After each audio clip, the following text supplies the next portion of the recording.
their feet at Love's Field as we get set for Game 2 of the Super Regionals. The Sooners trying to become the first team in 2024 to punch its ticket to Oklahoma City. Jada Coleman stands just outside of the batter's box. Danley indeed is the starter for Florida State. What'd you make of the lineup magic from Lonnie Alameda, DJ? We were talking about it, how it looked hard to believe that Reed was going to start this game. Although the fact that it's one of two things. Either they stuck Reed in the DP or the starting spot and now have her in that flex position to just keep that in the back of OU's mind, or she's healthy. I mean, that's pretty much where we're at. So lefty-lefty matchup to get this game started. First pitch, Coleman swings and rips it foul down the first base line. Strike one. Jada last night went 0 for 3 with a run scored. Florida State, a little different defensively. Kerr is in center tonight. Harding is in right. Kaylee Mudge back in the starting lineup after getting pulled last night. She's in left. Battery of Danley and Enfield with Ross at first, Flaherty at second, Issa Torres at short, and Beecham at third. Here comes the 0-1 pitch to Coleman. That skips before the plate for ball one. White jerseys with red numbers and, let me rephrase that, crimson numbers and crimson Oklahoma across the chest with the crimson pants, the white striping. 1-1 bounced at the plate, foul. Sooners going with the crimson on crimson stirrup, sock, and cleat combination. Garnet tops with the gold Seminoles across the chest of Florida State. White pants, garnet socks, and stirrups. Elite college softball lineup uniform matchup here. 1-2 is low and in 2-2. And lineup 2. There's a good energy in the stadium tonight. Not an empty seat to be found. Crowd got here early and they were raucous. The 2-2 pitch to Jada. That off speed misses low and in. Ball 3. And that's something that was an issue for Danley last night. She has a decent off-speed pitch, but it was inconsistent. And we've seen her try to throw 2 in this at-bat alone. One bounced in front of the plate. The other, again, just not having that deception. She's going to need that pitch if she wants to go deeper in this game. All 4.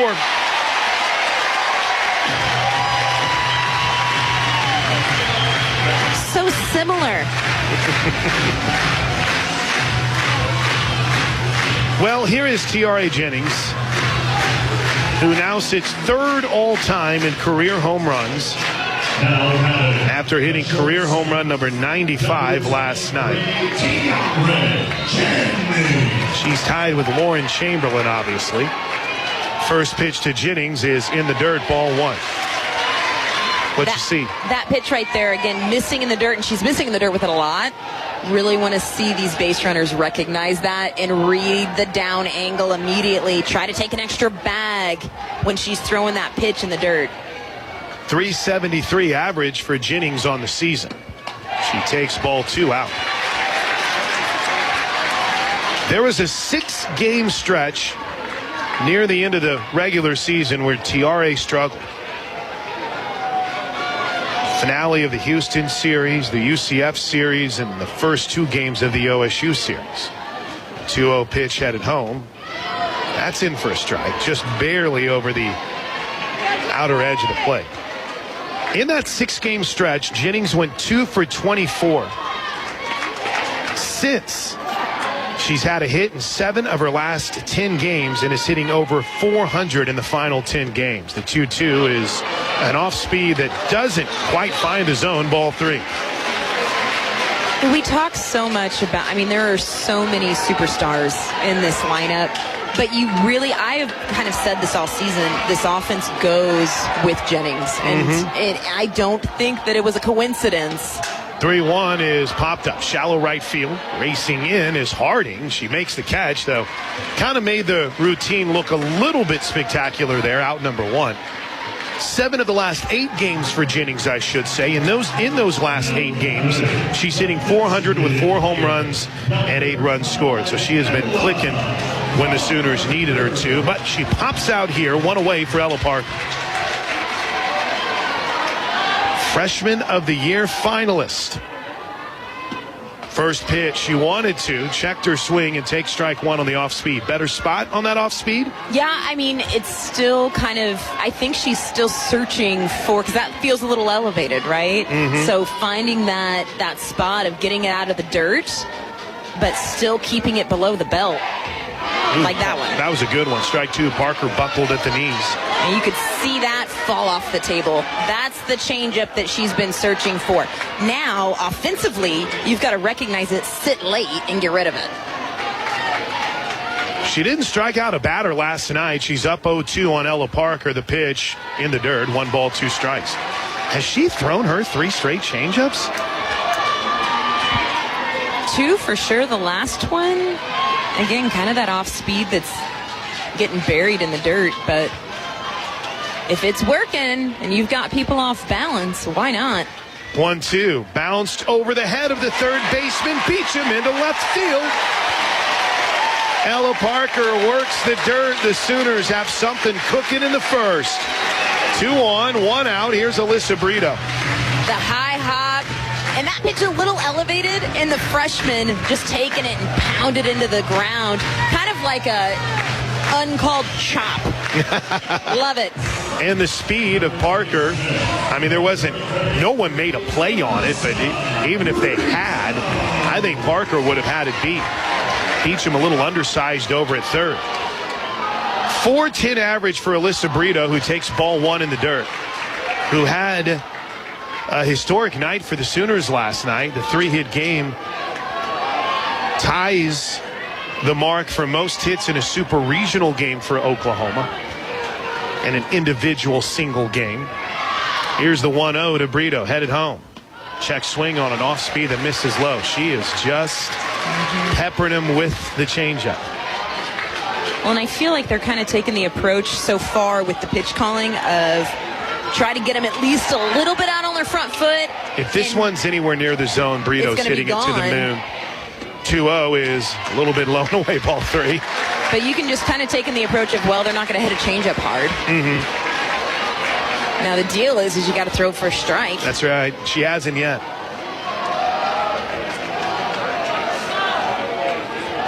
Just underway, scoreless. 2 on, 1 out for the Sooners. 3-0 pitch to Brito. Checked her swing on ball 4. Coach Gasso telling us in the pregame show that Alyssa Brito doesn't even have to look for the green light 3-0 because she always has it. Last night she had a 3-0 pitch over the center field wall. Or I'm sorry, the 3-0 pitch was the line drive that just skimmed over the top of the left field wall. I love that Coach Gasso said she's such a great 3-0 hitter. Usually, you don't get to find out how great of a 3-0 hitter someone is. Here's Cassidy Pickering. First pitch is an off speed that hangs up high. Bases loaded, 1 out.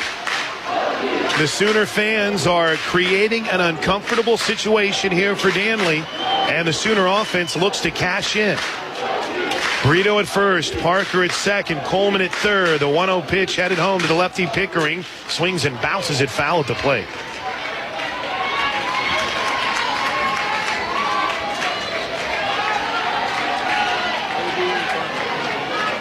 It's been a day of some tight games throughout the super regional action.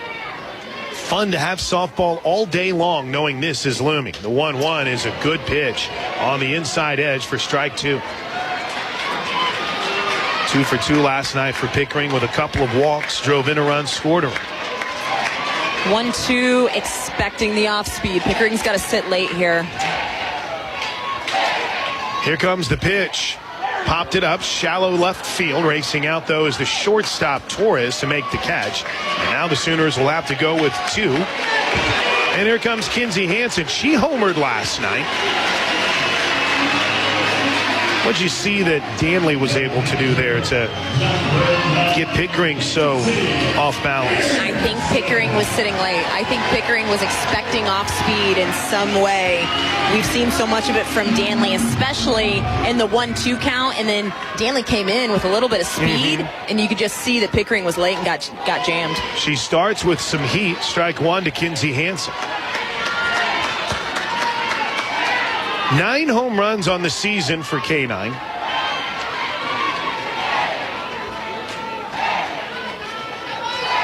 As the right-handed hitting catcher waits, the 0-1. Good spot, strike two, and that's a good pitch. Yep. This is one of those moments, right? So early in the game, bases loaded, 1 out, now 2 with Hansen at the box. These are tone-setting moments. Here comes the 0-2. Hansen reaches, slow roller to third. Beecham will glove it, take it to the bag, inning over. Yeah, it was probably going to be strike. She felt like she had to reach out and make a swing on it. She just was out in front of it. To the bottom of the first inning, Oklahoma and Florida State are scoreless. DJ, hope we don't have one of those missed opportunities conversation in the postgame because, boy, it seemed like a great chance in the first to make a statement here. You could see, again, 2 walks in the inning and then just not getting that timely hit. It would have been nice to have Deal come out with at least a run on the board, but, I think we will circle back at some point regardless because, again, that's a tone-setting moment that early in the game. Yeah. So, what are you looking for Kirsten Deal? work ahead, and keep the ball down. One thing we really spoke about yesterday was keeping the ball in on the hands. First pitch strike to Jasani Beecham. But that's going to be a key for Deal as well because, again, this is such a powerful Florida State offense. You've got to establish the inside corner because they will adjust if you just hang out outside. So when you go in, you've got to go in with a purpose. She misses high here on the 0-1 pitch. Deal was the topic of a lot of concern after the regionals because the Sooners didn't throw her in regional action. As Kirsten rocks and fires with the 1-1. That misses low, 2-1. Well, we heard Coach Gasso say it in the pregame of wanting to get some of the youth out there in these situations. And Deal has shown that she can handle it. More than that, I mean, you asked me in your show on your show this morning, Plank, as that pitch just misses low for ball 3. But of who we thought we were going to see tonight, and I think something that I kind of jumped over because I kind of expected to see May because of the experience. But Deal has not been great out of the bullpen. May has. 3-1 pitch. Pop fly down the right field line, slicing into foul territory and out of the reach of Pickering. Update from Austin. They're in the bottom of the 7th inning in the Austin Regional. Texas down 6-0 headed to the 6th. Have put 5 on the board thanks to a grand slam home run and a bottom of the 7th solo home run from Reese Atwood. They trail A&M 6-5 with 2 outs in the bottom of the 7th. 3-2 pitch, little one hopper over to Sid Sanders. She'll tag Beecham for out number 1. A little chippy. I got a little chippy there at the end of that. I love that pitch, though. Talking about establishing the inside corner, Beecham getting sawed off. It's a great location. Ball game in Austin. Texas A&M has beaten Texas 6-5. The Aggies are 1 win away from eliminating the Longhorns. First win over Texas in a super regional for A&M as the first pitch to Kaylee Harding misses outside. And A&M's looking to make its first trip to the Women's College World Series since 2017. And there is a party in Austin right now.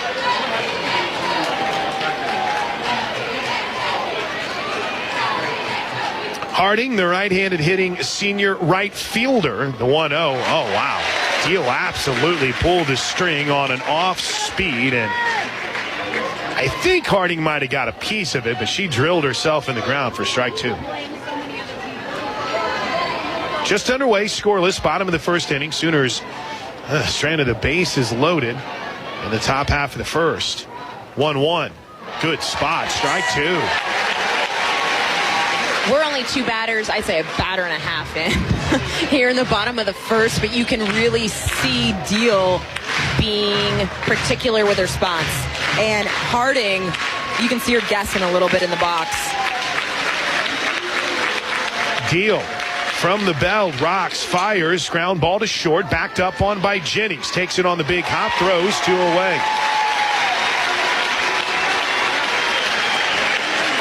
It's a good start. Just hitting spots and working ahead.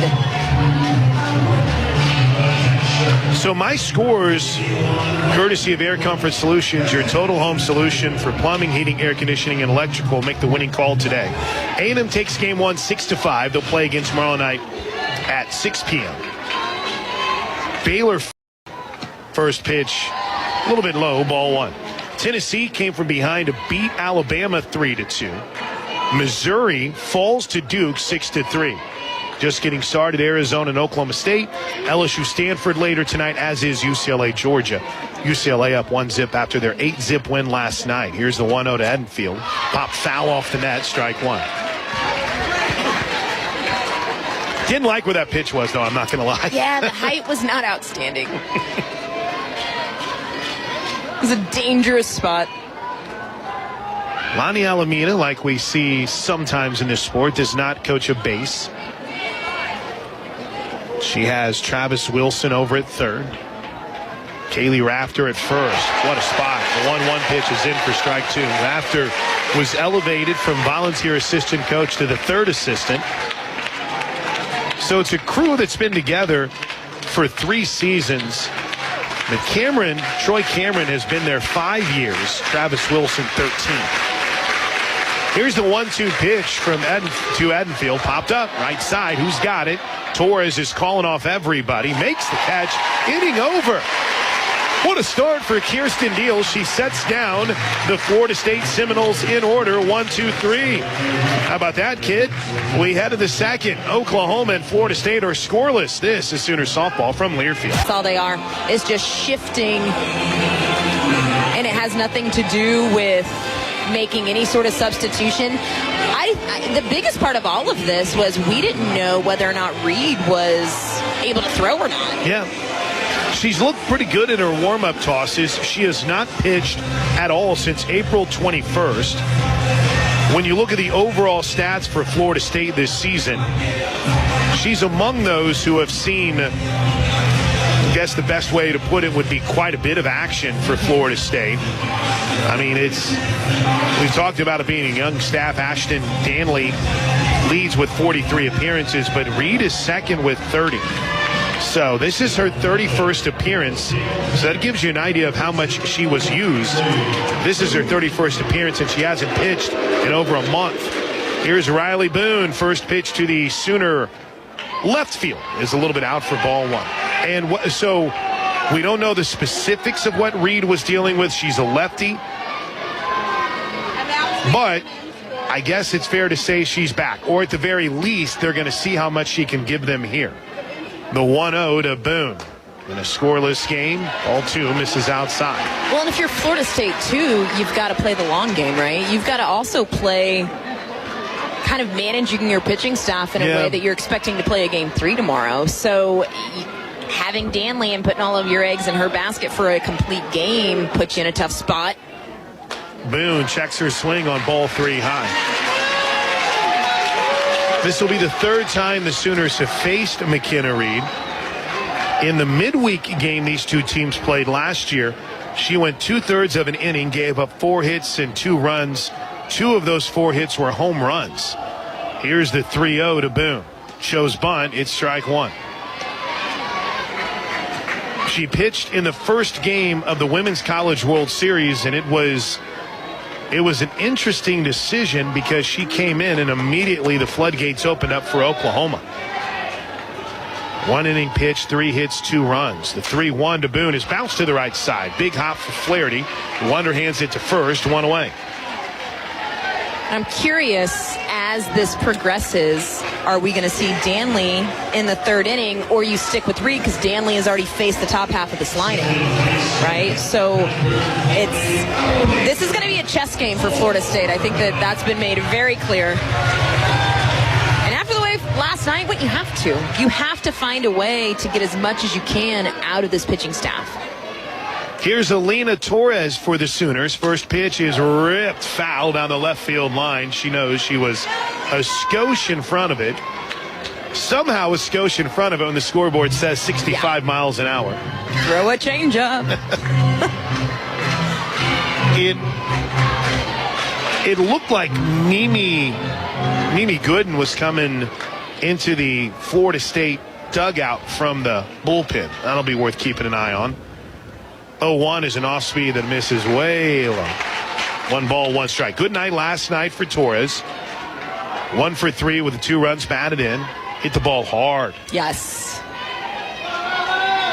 Very positive sign for Sooner fans everywhere to see Torres ripping it like she was. The 1-1 hits this one hard towards the 5-6 hole. Backhanded deep by Torres, who throws an absolute laser for out number 2. Wow. And that's a nice play by the freshman. Backhanding it, getting the high hop on a little bit of an off-speed pitch from Reed. Here's Sid Sanders. That was a Grace Lyons type play. It just looked so smooth, man. It was so smooth, and just a freshman. First pitch to Sydney Sanders. It's an off speed that drops in for strike 1. Pretty good start here for McKenna Reed in her first outing since April 21st. Think about this. She hasn't pitched for Florida State since the spring game, and that seems like a really long time ago. Here's the 0-1. Sanders just hit one to the moon, foul. Fresh arm, I guess. That ball went all the way. What is that, gate 2? Yeah. She turned on that one, and I think it hit right off of gate 2 on the concourse down the left field line. But she's behind on the count, no balls and 2 strikes. Had a hit here last night, drove in a run. And at the moment had put OU in run rule territory. The 0-2 is up high, 1-2, 65 miles an hour on the 11th pitch of the inning for McKenna Reed. And this is where I want to see Sydney Sanders take anything hard the other way and be on time for the off speed. Here comes the 1-2 pitch to Sanders. Up high, 2-2. Good take.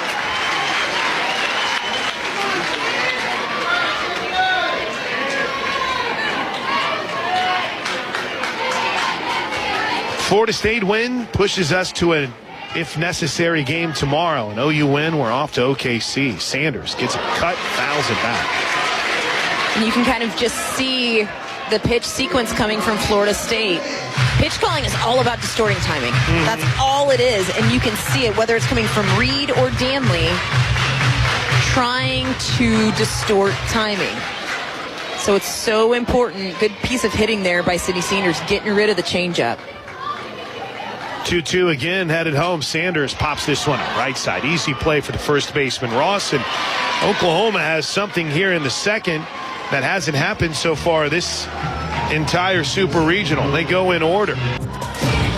We head to the bottom of the second inning. Sooners and Seminoles are scoreless. It's Coke Zero Sugar, the best Coke ever. Take a taste and see. Coca-Cola, official partner of the Oklahoma Sooners. And located just minutes from the OU campus. The Courtyard by Marriott Norman is competitively priced with travelers in mind. As Kirsten Deal spins the ball on her hip. The first pitch to Isa Torres is a little bit low and in, ball 1. It's a good spot. Learn more about the great amenities and book your stay today at Marriott.com/OKCNO. That's Marriott.com/OKCNO. DJ Sanchez, I'm Chris Plank. Ethan Sargent, our producer, back in the Learfield studios. The 1-0 pitch. Oof. That also misses inside. Ball 2. If that's a ball, we're going to have a problem. Coach Gasso jumps out and is pretty good at reading Coach's lips. I saw a come on there. He's saying, he kind of motioned back to her that it's inside. That pitch isn't inside. Well, yes, it's on the inner part of the plate. It's a strike. That's Tom Meyer. I don't know if we've officially introduced our umpires here tonight. Tom Meyer behind home plate. Steve Gold is over at first, Dustin Douglas at second, and Chelsea Clark at third. Boy, that was one thing that I never got an update on. They were down to 3 umpires in the Big 12 for the OU Kansas I heard game that. Here's the 2-0 pitch to Torres, and she turns on one, skies it deep to right field. Under it is Pickering to make the catch, and there's one away. Off the bat, that looked problematic, but it's out number 1. Deal really staying on the inner half of the plate. Again, Coach Gasso talked a lot about this team and this Florida State offense just fouling pitches off. Every pitch they foul off is to the opposite side of the field. So that way they're on time for any change of speeds, and then trying to turn on something hard is tough. Devin Flaherty digs in and takes the first pitch. A little low and away, ball 1, but not by much. Scoreless game. Sooners have 1 hit. It was a single in the first on an use of the dirt from Ella Parker, where she bounced it over Beecham at third. Here's the 1-0. Low and in. Flaherty, 1 for 3, drove in a couple of runs last night. Did that in the 3rd inning. That was a weird inning. I'm looking back at the 3rd inning last night. He had a hit by pitch and a wild pitch that put a runner in scoring position. Here's the 2-0 to Flaherty, and she turns on one and hits it deep to center field. Coleman measures, but doesn't have to jump. She's got it right at the warning track for out number 2. Concerned with some of the wood that Florida State's getting on the last few pitches. She's got, even though that tight inside corner isn't getting called, she can't give in to that and start catching more white. When Deal goes inside, she has got to stay in under the hands. This team gets extended. They have got power up and down, so she has got to stay in under the hands. Kaylee Mudge went from hitting in the leadoff spot to hitting here lower in the lineup after getting pulled last night. There's ball 1. She's hitting in the 6th spot here this evening, was 0 for 2. Had a base running miscue, bunted into a double play on a pop-up bunt. 1 ball, no strike pitch to the talented Florida State left fielder. Up high, 2-0. I kind of felt like when Mudge, a senior no less, got pulled from that game last night, it was sort of the story of Florida State's night. Nothing went their way, and that's not taking anything away from what the Sooners did, but it was just sort of one of those games for Florida State where they couldn't get anything to work. 2-0 is in for a strike, 2-1. And a Bronx cheer from the Oklahoma Sooner faithful, who are wondering, where's that been, Tom Meyer? What are we doing? 2 balls and a strike. Deal the lefty, Mudge the lefty. Swing and a miss. We mentioned Mudge got pulled last night. She did go 0 for 2, but reached on a walk. She advanced to second on a wild pitch, and then on a ground ball by Harding that Tiari Jennings just knocked down, Mudge took off for third and was forced out. Here's the 2-2 pitch. Low and way away. Good job by Kenzie Hansen to go get it.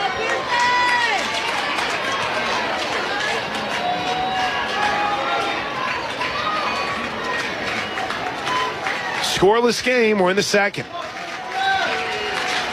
Full count. Deal looking to make quick work of the Seminoles here in the 2nd. The pitch. Ball 4.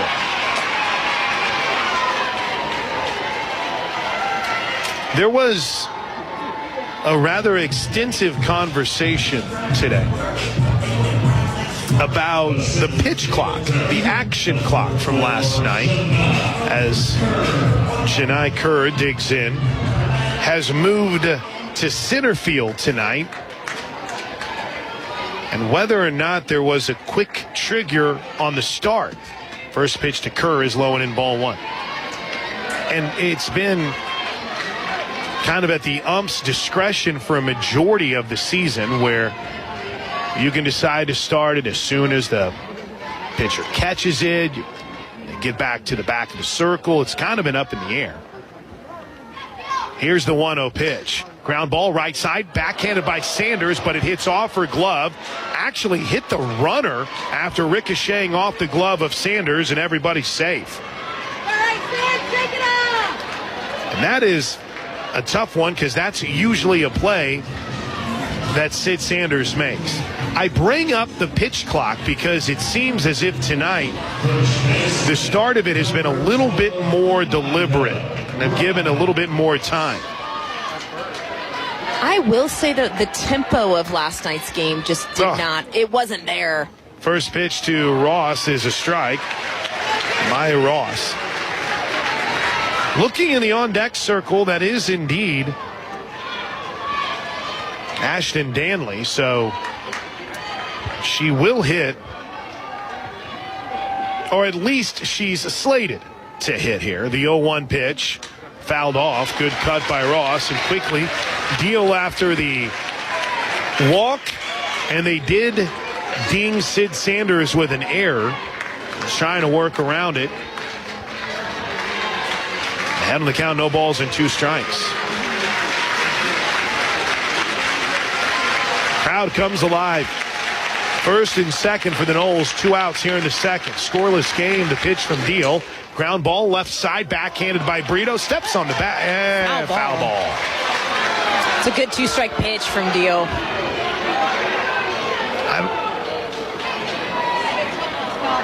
Patty Gasso is giving a death stare to Brito right now, and that stare is now not at Alyssa Brito, but it's at Chelsea Clark. On Florida State assistant coach Travis Wilson immediately threw his hands up. He was selling it. I didn't like where that 0-2 pitch was. There you go. Just throw it up in the moon. Missed way up high, 1 and 2.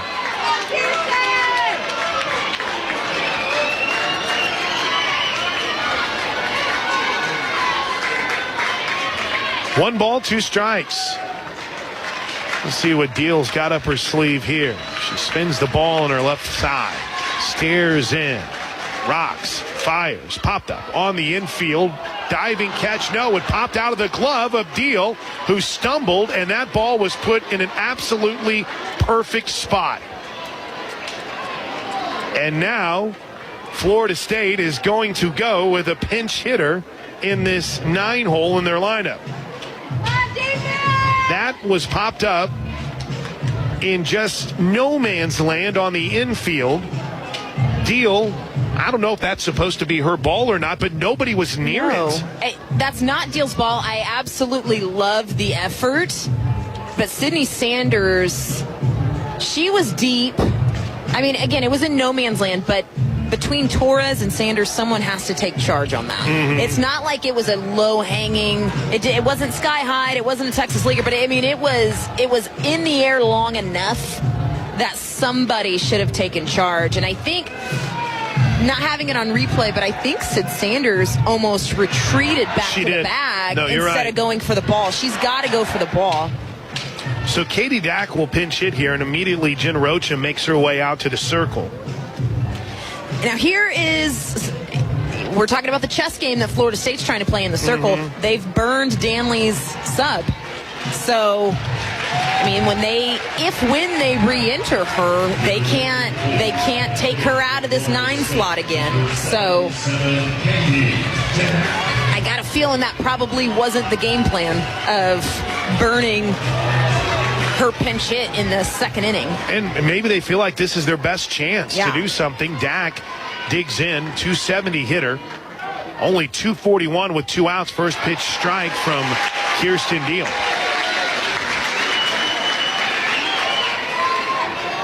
Dack was a regular part of the lineup last year. Hit a home run off the Sooners, in fact. She has 3 of them this year. The 0-1 pitch with the bases loaded and 2 outs is low. Good job by Hansen. 1 ball, 1 strike. Nowhere to put her in the dangerous Jason Beecham waiting on deck. Dack's dangerous herself. Mudge at third, Kerr at second, Ross at first. Scoreless game. The 1-1 is popped up. Right side, catch it. Sid, she does. Inning over. There you go. That's how you work around adversity. Kirsten Deal had Katie Dack all kinds of tied up. And the Florida State master plan so far is keeping them in the games. Joseph Ledford, who is listening from McAllister, gave a congrats to the OU baseball team. I was trying to get an update. Looks like Oklahoma State is leading Texas Tech 1-0. That's in the bottom of the 5th inning.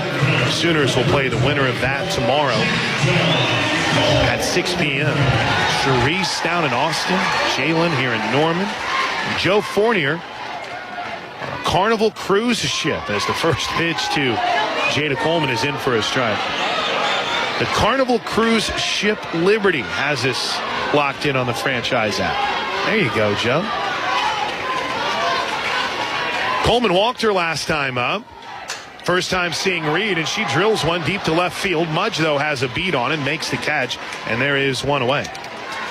So, again, a unique approach by Florida State in that when they exchanged lineup cards, McKenna Reed was listed as the starter, and Danley was listed as the 9-hole hitter and the DP. Well, each pitcher has pitched through the first 2 1/3 as Tiare Jennings digs in. And they've already burned the substitution of Danley, who was pinch hit for by Dak. First pitch to Jennings is in for a strike. They are really peppering the Sooners with the off speed here, DJ. They are, and Reed has good command of it. I will say this, though. The line drive that Coleman just hit was an off speed. So it was good to see Coleman be on time for that pitch. 0-1 is low. We're scoreless in the top of the 3rd inning. A win by Oklahoma. They're off to the World Series for the 17th time in program history and the 8th straight. 1 ball, 1 strike. Jennings waits. Here it comes from Reed. Fouled it off. I would expect to see, I've talked about Florida State in the way that they foul pitches off. Almost as if they're a little bit late. I would expect to see the Sooners start to do the same thing. When we start to see some foul balls for the righties down the right side. There's a line drive base hit into right field, DJ. How about that? That's exactly what you're going to get. Again, it's you take away the off speed by sitting late. Tiare Jennings, textbook. Jada Coleman, even though it was an out, textbook. Here's Ella Parker. Has one of the now 2 Sooner hits. Parker went 1 for 3 last night with a home run. Parker went 1 for 3 last night with a run scored and a walk. First pitch in the dirt. Wild pitch off to second goes Tiare Jennings. That'll put a runner in scoring position for the Sooners with 1 out here in the 3rd. NCAA tournament so far with her hit in the first. Ella Parker is now 7 for 15 in her first ever NCAA tournament. Not bad. The ball and no strikes with a runner at second. The pitch from Reed is a wild pitch again. Off to third goes Jennings. That might have been a pass ball, actually. Yeah. That should be a pass ball. Haddonfield tried to backhand it when she slid out, and now she's going to call time. And here comes Lonnie Alameda. This feels so similar. It's just on the different. You watched Florida State offensively run themselves out of innings. Now we're watching Florida State on the other side of the ball kind of generate some momentum for the Sooners. I mean, this has been kind of the story of the weekend so far for Florida State. I say weekend, it's only Friday. That's right. It's just you get that early start, so you kind of feel a little bit different about it. I wonder how much of the conversation from Lonnie Alameda to McKenna Reed is also, hey, how you feeling? Yeah. Where are we health-wise? Again, this is the first appearance for her since April 21st.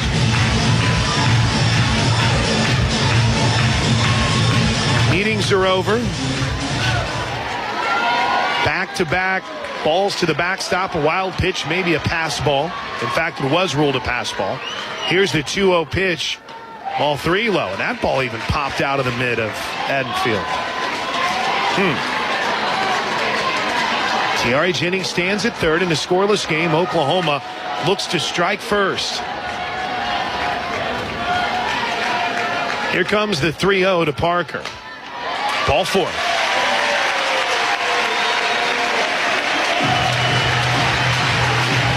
Alyssa Brito walked her last time up.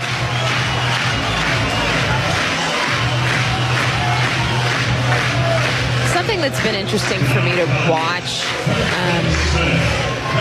last night into today, Florida State is a team that has an unreal amount of experience. They're very talented, but what?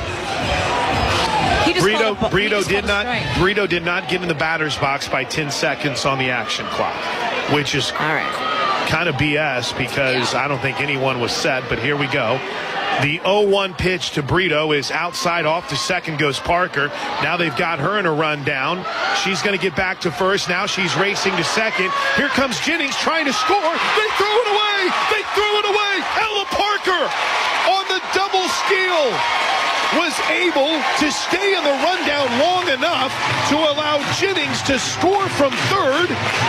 And Ross from over at first airmailed the throw to home plate. It's 1-0 Sooners, but Parker was thrown out in the rundown.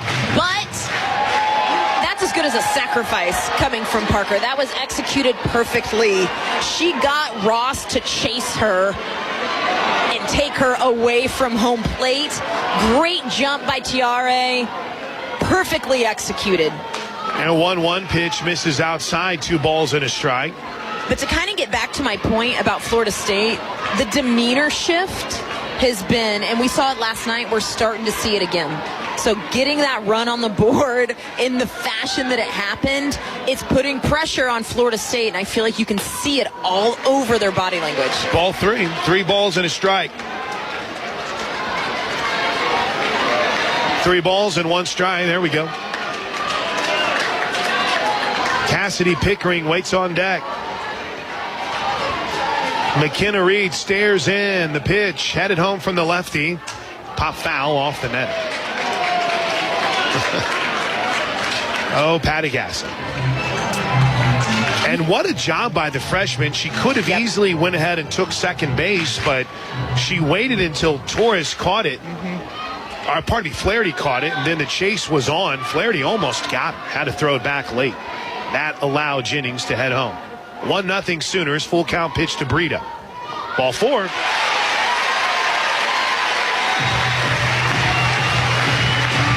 At this point, Reed having a hard time finding the zone. Wild pitch, pass ball, all of these things. Reed hasn't spent much time in the circle. We've talked about it a ton here in the last month. She hasn't thrown. Donna Marie and Cassidy's grandparents all happily listening in Willow Creek right now. They want to see Pickering get one out of here. First pitch popped up behind home plate. It's going to get out of play. You know, they spent a lot of time talking about on social media today how they felt like the back and forth in the circle late was leadership from Florida State. I don't know if I saw that. I think I saw a catcher who was like, I want to talk to my pitcher. But regardless, Edenfield's trying to do what she can to stay positive here. She was having a little softball exchange with a home plate umpire. Brito at first. Pickering behind on the count. No balls and a strike. Cassidy popped out to short her last time up. The 0-1 pitch nearly hits her. 1 ball, 1 strike.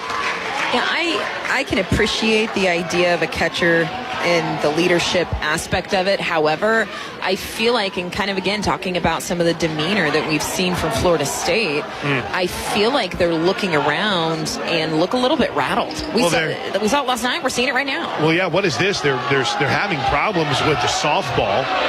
Reed is complaining about the softball. Edenfield was complaining about the softball. Now I think they're good.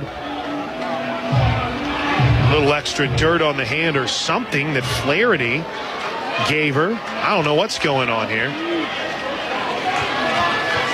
But it's a 1-1 count, and now we're ready to go. The pitch to Pickering is inside and low. Ball 2. They're really falling behind here, but shouts out to Kay Porter, Paige Cole out in right field, Brandon Jackson, Mayer and Medill, Trey Linda Kerr, Katie Hoffling, Chris up in Jinx, Big Zilla's in, Shirley and Galen Kitch, Kenneth Matthews up in BA. Here's the 2-1 to Pickering. She had a big cut and fouled at that. This is Love and is tuned in from Lake Texoma. Chris Berry and Enid. Our buddy Mark Worley checking in with Heidi. Aaron Edmond. Good to see Mark as an Okie now. No longer just a de facto Okie for our buddy Mark Worley. Aaron and Chelsea in Colorado Springs. Here we go. 2-2 pitch to Pickering, headed home. Got him, swing and inning over. That's the first strikeout of a Sooner this weekend, but Oklahoma strikes first. The double steal pushes Jennings across the plate, and as we head to the bottom of the third inning, Oklahoma 1, Florida State nothing. This is Sooner softball from Learfield. Joy has quite the setup watching Diamond Sports from Tulsa. She's got all 4 games that are currently in progress. Update from Stillwater, by the way. Oklahoma State out to a 3-zip lead on Arizona as that game moves. Well, no, 2-out single keeps the inning alive for Arizona. In the top of the 4th inning, they're down 3-zip. Julie Chambers has us, Bob Holland in Holland, Iowa, Bruce Burdett, and the OU Birmingham crew. Jasani Beecham takes ball 1 as we start the bottom of the 3rd with the Sooners up 1-0. It's a big inning for Deal going through this Florida State lineup a second time. She did a really good job of working out of a jam in the second, but she's going to have to continue to sequence and mix. The 1-0 pitch misses, 2 balls and no strikes. Beecham grounded out to first in the first to start the game. 0 for 3 on the weekend, but has scored a run. She's been in a bit of a slump here in the postseason. I know that's like a listener's jinx, isn't it? I gave you the look. 2-0. There's a strike. 2-1. Okay. Makes me feel a little bit better. 2 balls and a strike to Beecham. One of the 3 finalists for Freshman of the Year, along with Sooner DP Ella Parker. Has had an outstanding first season in Tallahassee as the 2-1 pitch misses a little up and out. 3. I say first year in Tallahassee. She is somewhat of a Tallahassee legend, playing high school ball. Was one of the top high school recruits. Big deal for Lonnie Alameda to get her to come home. And she hammers one deep to left field, and it is gone. So much for that postseason slump. Beecham turns on one that Kirsten Deal leaves up in the zone, and the freshman knocks one out of here to tie us at 1. And I think the deal for Deal, you got to work ahead. She's done a pretty good job of being in pitchers' counts so far in this ball game, but you could kind of, again, just see it unfolding. And really the pitch before that, I didn't like the body language from Deal. She's usually very composed, and you could see her kind of get the ball back and was unhappy about something, maybe mechanically or something she was feeling. So I really want to see her rezone back in here, going through the heart of this lineup. Yeah. Here's Kaylee Harding, grounded out to short in the first inning. She's 1 for 3 on the weekend. She's dangerous. First pitch is low and away, ball 1.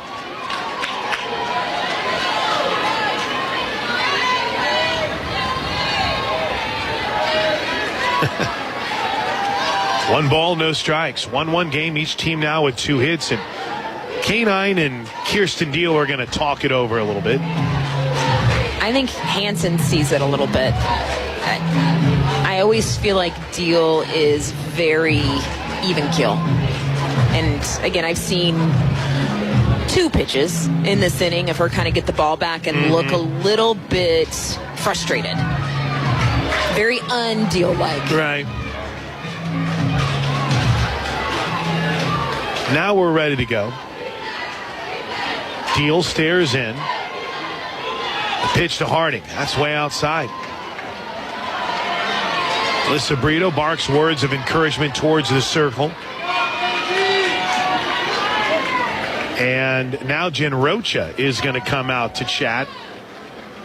Maybe seeing a lot of the same things here you are, I'm sure, Dee. Yeah, I feel like she looks a little uncomfortable. She looks a little frustrated.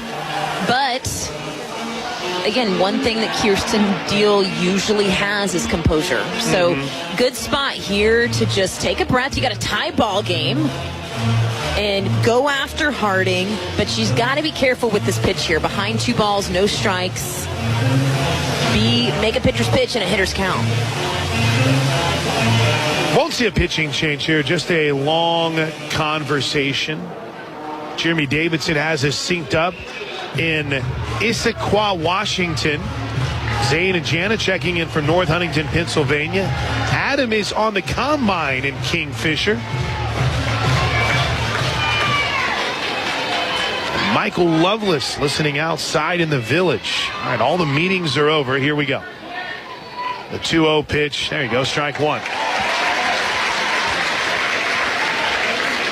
Edenfield waits on deck. You know she's waiting for an opportunity.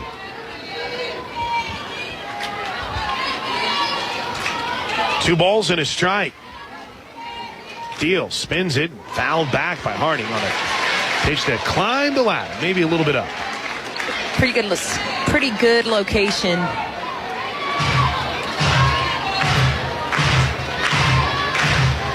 If Deal goes inside here, she has got to go in on the river. 2-2.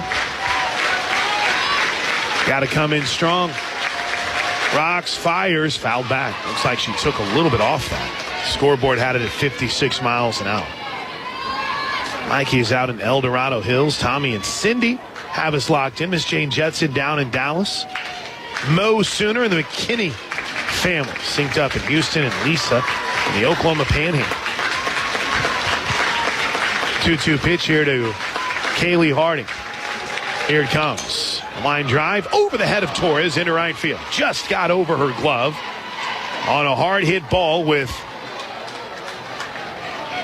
authority off the bat of Harding. You could see Hansen going to set up inside. Again, she gets that just a hair in on the hands. That's a looping line drive at Torres, and it's an out. So, again, establishing the inside corner, but when you go there, you've got to go with authority. I'm going to steal one of your words, Plank. Leave no doubt, man. Jam it in on those hands. Here's Edenfield. She's dangerous. 15 home runs on the season. First pitch from Deal. A little bit up, a little bit out. Ball 1. 1-1 game. Each team has played it around here in the third. Sooners on a double steal. Florida State on a solo shot from Jaysoni Beecham.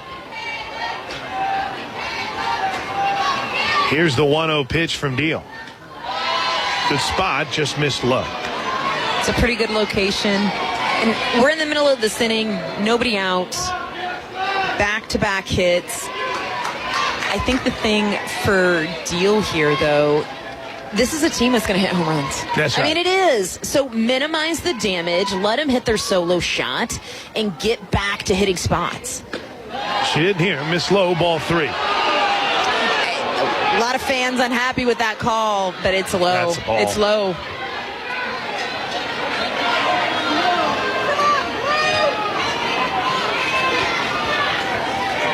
You got Peyton Monticelli up in the pen. She was throwing a little bit yesterday, too. Here's the 3-0 pitch. Be careful here. Strike 1. Edenfield started jogging down to first base. I think the interesting thing about Monticelli against this Florida State team, she throws so hard. If she can just run a ball inside and then maybe get something in the river, she's going to get chases. It could be an interesting matchup. 3-1, popped up, right field. Pickering has a beat on it, comes charging in, makes the catch, 1 away. That's a dangerous battery tire. Huge outs in a dangerous count, and Deal just hitting a spot. There's Issa Torres. Our buddy C. Mills has us locked in. Joel down in Rogersville, Texas. This is going to do it for Kirsten Deal as Patty Gasso makes her way out to the circle. We'll have a pitching change. Lindsay is listening in the car as they've decided to head down to Arlington to watch the boys play for a Big 12 title tomorrow. Depending on where you're driving from, they may still be playing by the time you get there. I mean, it's the Oklahoma State game was just, let's see, when did I last check that game for Oklahoma State? That game was only in the 5th inning. Patty Gasso is going to turn to Carly Keeney here. And the Sooners feel like this is a really good matchup.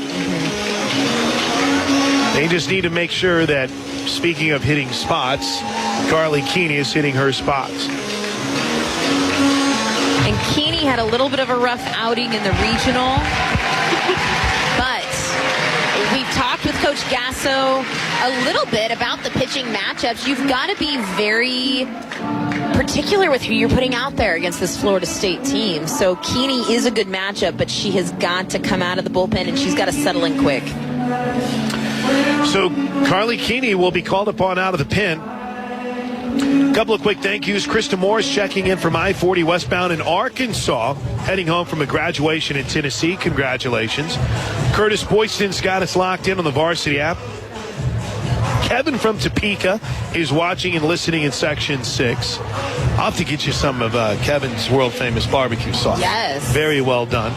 Uncle Chris is in Area 51. No. Uncle Chris has checked in from down in San Antonio. He says this series has a feeling like it's in Area 51. I don't disagree. The weirdness. Charissa checking in from Playa Blanca, Costa Rica. B.A. Fat Boy on the back porch today. Papa Wheelie out in Choctaw. Good to see you back. The Wall family is listening in the car on their way to Lake Eufaula. Adriana in Dallas from a hotel in Wichita, Kansas. Liz from Oshkosh, Wisconsin is tuned in. And our buddy Tim Fanning synced up at home in Bartlesville. Keys here for Carly Keeney. Throw strikes. Throw strikes. She just threw all of her warm-up pitches. She didn't throw a strike. They were close, but they weren't strikes. So she's got to get into this game and establish the zone quickly. She does not have time to kind of mess around and kind of find her groove. She's got to do it now. Providence, Kentucky product by way of Liberty transferred to the Sooners after an outstanding career in the A-Sun. First pitch to Isa Torres is in for a strike. There you go.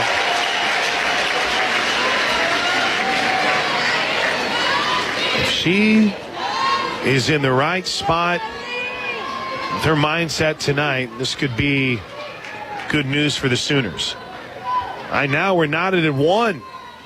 Here's the 0-1 pitch. Torres hits it hard the other way, but foul. Strike 2. Well, and she's such a different look from Deal 2. So coming in out of the bullpen, has a little bit of extra velo behind it, a righty, so just changing the look completely, but 2 strikes quickly. I love to see Keeney kind of, again, getting in the groove quick.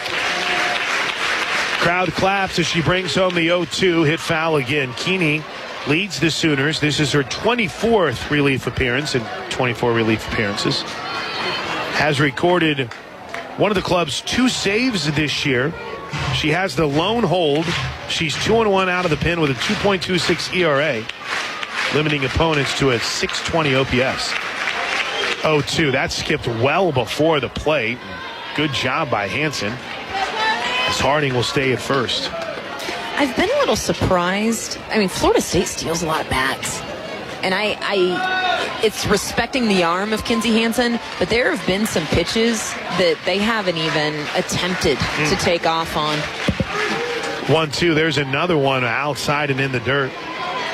That wasn't necessarily too close either. You mentioned they've stolen some bases, DJ. They were 85 of 100. Yes. Coming into the season, or coming into this weekend.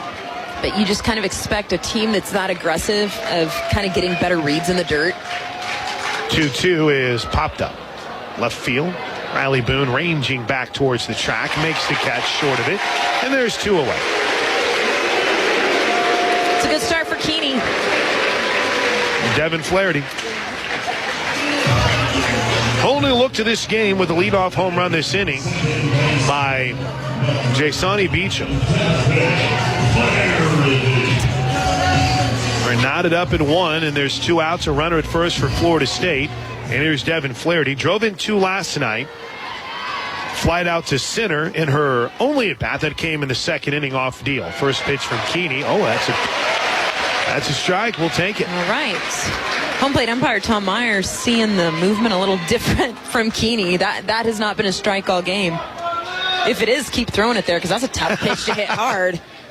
No balls and a strike. Keeney brings it home. Ground ball sharply hit towards short. Jennings will go the long way. Throw to first, and that'll do it for Florida State. And a good start out of the pen for Carly Keeney. Retires the first 2 batters she faces. We head to the 4th. Oklahoma and Florida State tied at 1. Florida State will go to the pen, and we'll see Mimi Gooden, whom was a pitcher that we thought, could potentially start here yesterday with the ineffectiveness of Danley at points late in the season and obviously the injury to McKenna Reed. This is not some random out of their pen, but she has really struggled in her last few outings, DJ. But 11 games started on the season, 52 1/3, and as far as overall appearances, she's 3rd for the freshman out of Milton, Florida, by way of Gaither High School. What do you make of this? It's a chess game for Florida State. I don't even know if it's chess, like checkers. They still have availability in Reed and Danley. Both of them are still available.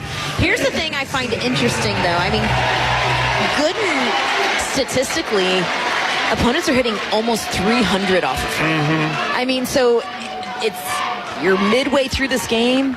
First pitch to Hansen is low, ball 1-1 game. And statistically, she's the worst pitcher on their staff. Not saying she is the worst pitcher. She is a solid arm. But, I mean, it's tough when you've got Danley, who hasn't faced the bottom half of this lineup today. That's right. It actually looked pretty decent. Ground ball off the glove of Gooden to the shortstop. Torres throws, got her. That ball was smoked, and it rocketed right off the glove of the freshman, straight to another freshman, and there's one away for Riley Boone.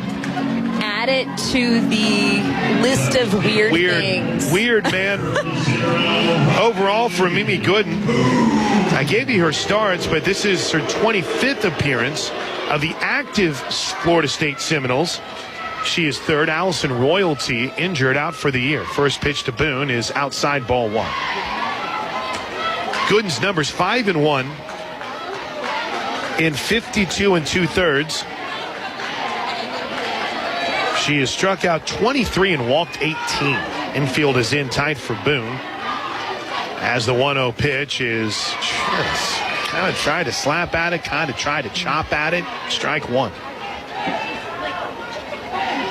Do you put 163 on your scorecard for the... I did. I did. I do too. Guilty. Here's the 1-1 to Boone. She rips it into right field. A base hit under the glove of Ross at first, who never had a chance. And the Sooners have a runner aboard with 1 out on the 3rd hit of the game for Oklahoma. How good has Riley Boone been in this postseason? She has gotten back to just doing a little bit of it all. She showed bunt the pitch before, and this infield was in so tight, and then she just hammered a ground ball straight past Ross. But Riley Boone is at her best when she uses the dirt. 500 average so far in the postseason, the NCAA tournament specifically for Boone. Here's Alina Torres. First pitch shows bunt, takes a strike. We kind of talked about this last night, Plank. This 7-8-9 of Boone, Torres, Sanders. They played a factor in last night's game. But if this 7-8-9 can kind of string things together, again, it can be absolutely deadly. Here's the 0-1 to Torres. Popped it. Center field, Kerr has a beat on it. She'll make the catch. Boone will fake a tag at first, and there's 2 outs for Sid Sanders, who popped out to first her last time up. Log on to Soonersports.com/kids for information about joining the Sooner Junior Kids Club. Presented by OG&E and brought to you in part by Orthodontics exclusively, Mathis Home and Devon Energy. Sanders is 0 for 1 Mentioned that pop out to third. We got a hit here last night, just her second hit of the NCAA tournament. She's currently 2 for 8 as that pitch misses high, ball 1. I think Boone takes off here at some point. Maybe if they can get to like a 2-0, 2-1, maybe a little hit and run, so Sanders doesn't have to think about it. There she goes. There she goes. Sanders pops one up a mile high. Kerr claims she has a bead on it. She does, makes the catch, and the inning is over. Sid Sanders got under that and skied it. The Sooners go quietly in the 4th. The plan so far for Florida State is working. We head to the bottom of the 4th inning, tied at 1 here in Norman. We're knotted up at 1 as we head to the bottom of the 4th inning. 1 run on 3 hits for the Sooners. They also have an error, 1 run on 3 hits for Florida State. But, you know, Florida State has implemented an attack here tonight, DJ, that has been about keeping the Sooners off balance. We've already seen 3 different pitchers through 4 innings, and so far it's working. Yeah, and we're going to see more. Gooden is not going to go the distance in this game. So I think that there's a shot we see Danley again. But Florida State, coach said it in the pregame, they're not just going to roll over and quit, which we knew. But I think that after the way that last night went, this coaching staff kind of took a look and said, we've got to find some way to use our pitching staff to our advantage, because last night it was a dumpster fire. And today, or tonight, I should say, I mean, the Sooner offense has been held to 3 hits, and really a run that came around to score aided a little bit by a couple wild pitches. Sooners will stay with the same 9, including Carly Keeney, who's back to work here in the bottom of the 4th. First pitch to Mudge, pops out of the glove of Hansen for ball 1, a little up and away. They've played Mudge. You know, it's interesting. Sooners, Ryan Wondrosik, and obviously JT and Coach Roach and Fale Steele and Coach Gasso put so much work in the preparation as the 1-0 is looped into left field. It's a base hit. Kaylee Mudge has her first hit of the weekend, and Florida State has its leadoff hitter aboard here in the bottom of the 4th inning. But they've played, Oklahoma has pretty much played Florida State straight up defensively. Yep. You haven't seen too many wild shifts. You haven't seen the 5 infielders or anything of that nature. Looks like we're going to get a pinch runner here. And Florida State, they're a complete offense. I mean, they really are. This Oklahoma pitching staff has just really handled them pretty well. But it's a team, they run, they've got some speed, they've got power. They have not executed extremely well. Janai Kerr reached on an error her first time up, fouls it back, strike 1. But if you watch Florida State 1 through 9, their approach all looks almost identical on the plate. The way they kind of go about their business, the types of hacks that they take. 0-1, strike 2. That's been a strike all night. I'll give our home plate umpire that. That has absolutely been a strike all night in the zone of Tom Meyer. That low and in to righties, or lefties, low and away to righties, and low and into righties. 1-2, just gets a piece of it as Kerr to stay alive. It's a really good pitch from Carly Keeney. Fell off the table, getting the chase. The action in the Sooner pen has continued. It's like what? S.J. Guerin is up and throwing. Little Kelly Maxwell down there as well. Coach Gasso's got to think a little bit about a potential 3rd game tomorrow. 0-2 when the dirt runner goes and is going to get there easy as Kinsey Hansen on the off speed kind of bobbled it a little bit. I think assistant coach Travis Wilson may have seen the grip in the glove, and I don't think that was a called steal. I think that they knew a changeup was coming. 1-2. There's a changeup that's popped up to the left side. Easy play for Brito. 1 away. That's Belde, by the way. I don't know if I've officially identified the Florida State pinch runner. She came in to play left field for Mudge last night. Curious if she'll stay in the game here. Here's Amaya Ross. She singled her last time up.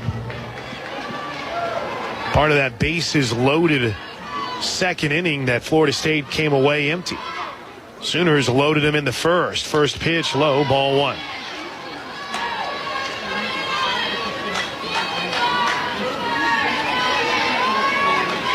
One game.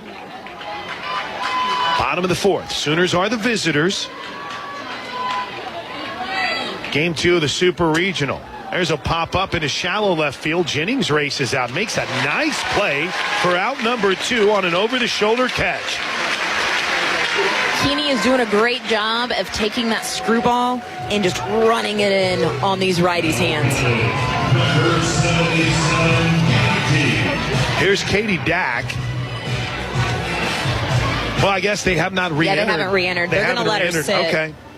They haven't re-entered Danley yet. The dangerous Dack grounds this one to the right side. Sanders gloves, takes it to the bag. Inning over. I don't know why that felt like a big inning. Yeah, absolutely. I don't know what that was. That runner at second felt huge, and she'll stay there. You at the top of the lineup here, DJ. Turning point in this ball game. This is a turning point in this game. Gooden in the circle. Again, opponents hitting .288 off of her this season. Out of the bullpen. Jada Coleman needs to send a message here. She's 0 for 1 with a first inning walk. First pitch from Gooden is ripped off the glove of the second baseman Flaherty into right field. Message sent. There you go.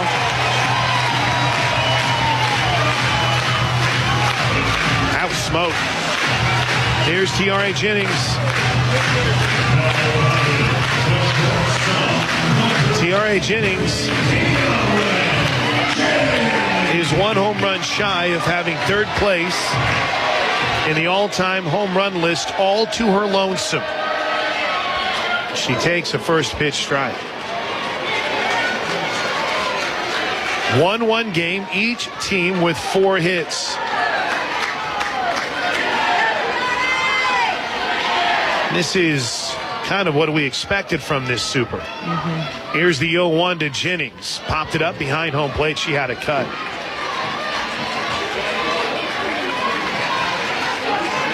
OU is just 0 for 2 in the game with runners in scoring position and just 1 for 7 with runners on base. The Sooners, though there's no outs here in the 5th, are looking for their first 2-out hit of the game. Here's the 0-2 pitch from Good, way outside. Coleman so far hasn't shown a willingness to be on the move. Doubtful we'll see it with 2 strikes. Yeah, and the way that Tiare Jennings has been seeing the ball. Don't want to risk it. Not at all. Tiare's 1 for 2. The run score. And she lines one to second, caught by Flaherty, but quickly back to first is Coleman. I mean, Jennings hit that on a rope. That's just a tough break. It's a good stroke. Ella Parker has reached base both times, DJ. Walked in the third and then singled and was stranded at second in the first. Her season average is up to .416. First pitch, a little bit up and in, ball one. We speculated that we might see a defensive change here, and indeed we have. Belvey is out in left field, Kerr stays in center, Harding in right. The 1-0 pitch is up and away, 2-0. I don't know if I've ever seen a right fielder position right now where Harding is positioned. The warning track? She's on the warning track in right field. That is amazing. Well, at that point, if you're getting burned, it's leaving the yard. There's a rip down the right field line. Fair! Coleman around second. She's on her way to third. The throw is not in time. First and third. 1 out. Oklahoma, behind the freshman Ella Parker, has something cooking here in the top of the fifth. Ella Parker making quite a case for freshman of the year. That's all I'm going to say about it. But let's not forget, Ella Parker was critical in scoring that run back in the third in the first and third situation. You know that's the conversation going on in the circle right now for Florida State. Everybody came together after that hit. Now they separate. Back behind home plate goes Edenfield, who's chatting with her dugout. They want to make sure everyone's on the same page. And here's Alyssa Brito. Brito's walked twice. First and third. This is how the Sooners score their only run of the game with a double steal with Ella Parker. First pitch is up and away, ball one. That might have been another reason, too, why everyone came together. Hey, this is where we gave up a run the last time.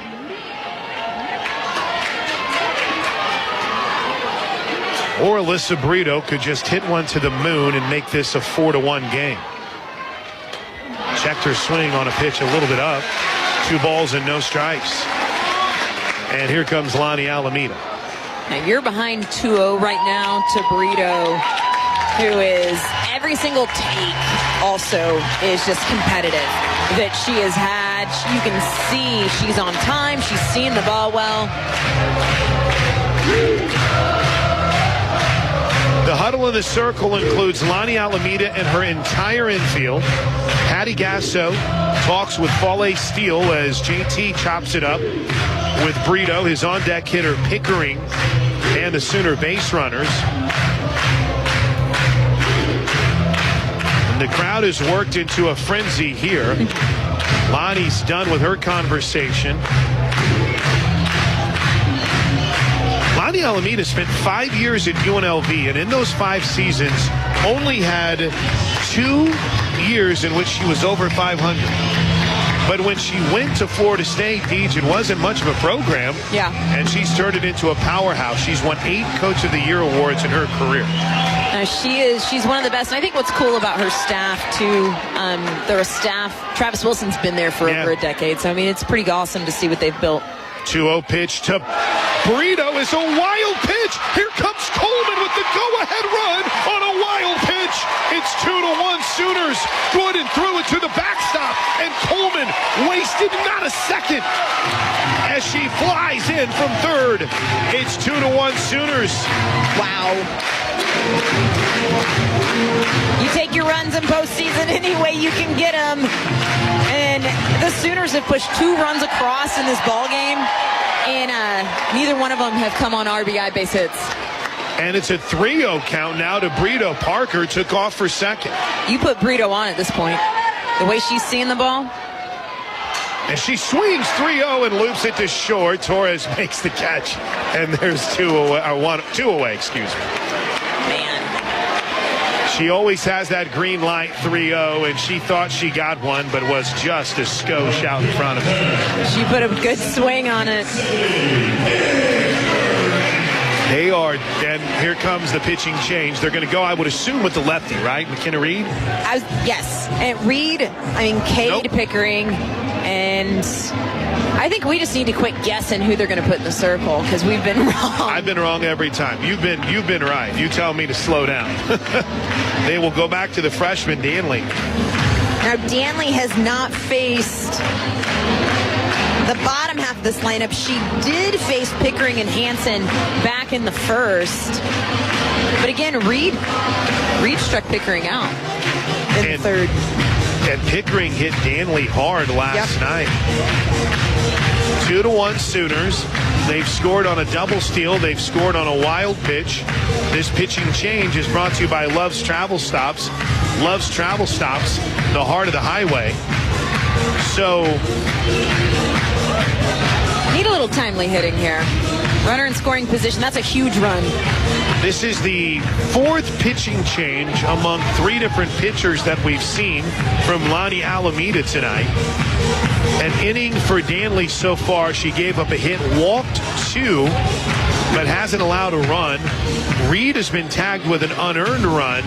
Good An inning and 2/3, 3 hits, and that wild pitch. So far, 4 walks for Florida State pitching, 2 wild pitches, and they've only allowed 5 hits. So back to Ashton Danley here. Again, this has not been an offensive explosion for Oklahoma. 5 hits, but the 2 runs, they haven't been RBI, right? Like, they haven't been hits. It's been a wild pitch and a first and third play. Now, that first and third play was big time. It really was. The way that it was executed by Ella Parker, you practice it, and I can say, when I say you practice it, this team practices it probably more than anybody in the country, and always have, right? But it's for that moment right there. That's, you're pushing runs across the board, and right now, what is potentially the winning run? Scored on a wild pitch. All right, warm-ups are done. Back to work for Danley as the gorgeous Oklahoma sunset has created the red clouds that cascade across Love's Field. Lefty. First pitch to Pickering is in the dirt, bounces twice, ball 1. Danley points it herself. Yeah, you threw the pitch. Here's the thing about Danley. I mean, she threw the first inning. It took her a minute to find the zone. Then she looked pretty solid. Yeah. But, I mean, coming in after sitting a few innings, she didn't find the zone early last night in her start either. 2-0 there, or 1-0. There's a strike, 1-1. They're starting that action clock a lot quicker now as we get a little bit later in the game. Almost as soon as Danley caught that pitch, or that throw back to the circle, the clock had started. 1-1 to Pickering. A little bit in, 2-1. It's a good take.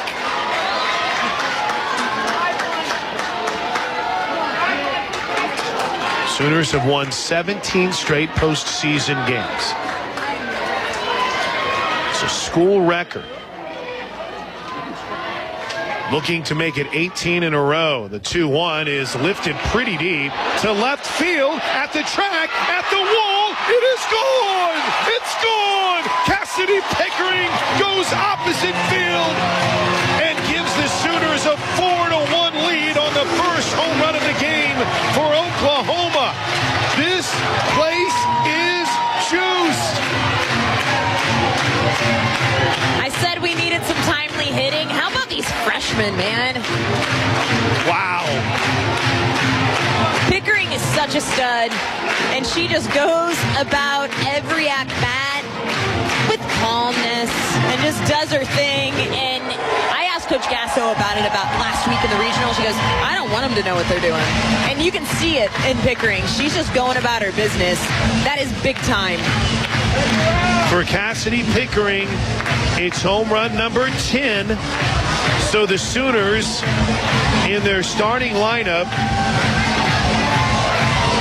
12 home runs for Coleman, 22 for Jennings, 12 for Parker, 18 for Brito, 13 for Sanders, and now 10 for Cassidy Pickering. 6 of their starters have double-digit home runs, and Hansen has 9. First pitch, low, ball 1.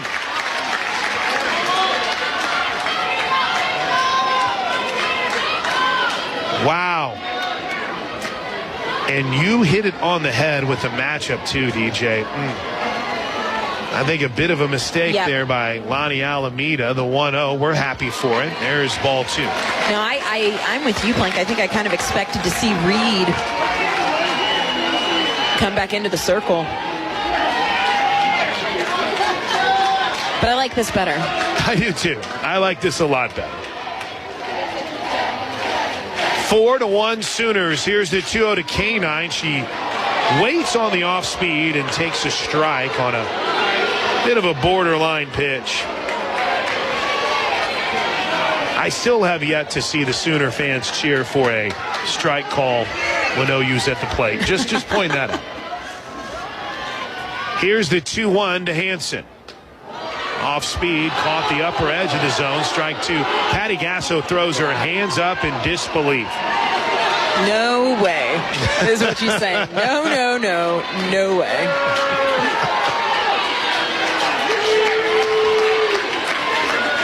Boone waits on deck. The 2-2. It's a good take. Low and in. Full count. Something OU has done really well, and Pickering did it in her at-bat, is stay away on any pitch that's coming in hard. And they're not strikes, but it's really easy to see that pitch and get wide-eyed. 3-2 is ripped into left field. A base hit by Kinsey Hansen. Before Cassidy Pickering's home run, Oklahoma was 0 for 4 in 2-out opportunities. They've now had their last 2 hits with 2 outs. Here we go. Riley Boone. Hit number 7 on the game for the Sooners.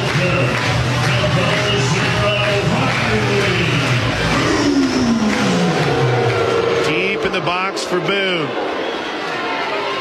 She's 1 for 2 on the game. First pitch runs up the box like she was going to bunt. Instead, takes the ball.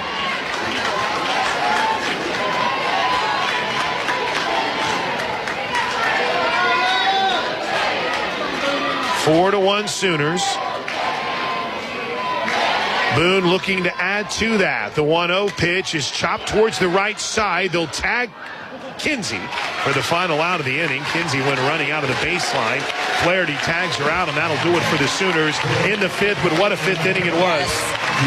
I said at the top of this inning, this is a turning point in this game. Oklahoma accepted the challenge. Here we are, up 4-1. You know, every dollar you donate to the Oklahoma Medical Research Foundation goes directly to research, helping Oklahomans and people everywhere live longer, healthier lives. Learn more about Oklahoma's Medical Research Foundation at omrf.org. And OU Athletics would like to thank the official Eat Play Stay partners. Visit Norman Bob Courtyard by Marriott, Midway Deli, Nashburn, and Norman NCED. Visit Soonersports.com for more information. Here's Jasani Beecham. Homered her last time up. First pitch, a little bit up and in. Ball 1. Got to be careful here, DJ. Yeah, Beecham, you just can't let her get extended, and that pitch right there from Carly Keeney made that very clear. That was way on the inside corner. Here's the 1-0. There it is. Good spot. Strike 1. That's on that inside edge as well. Keeney looks confident.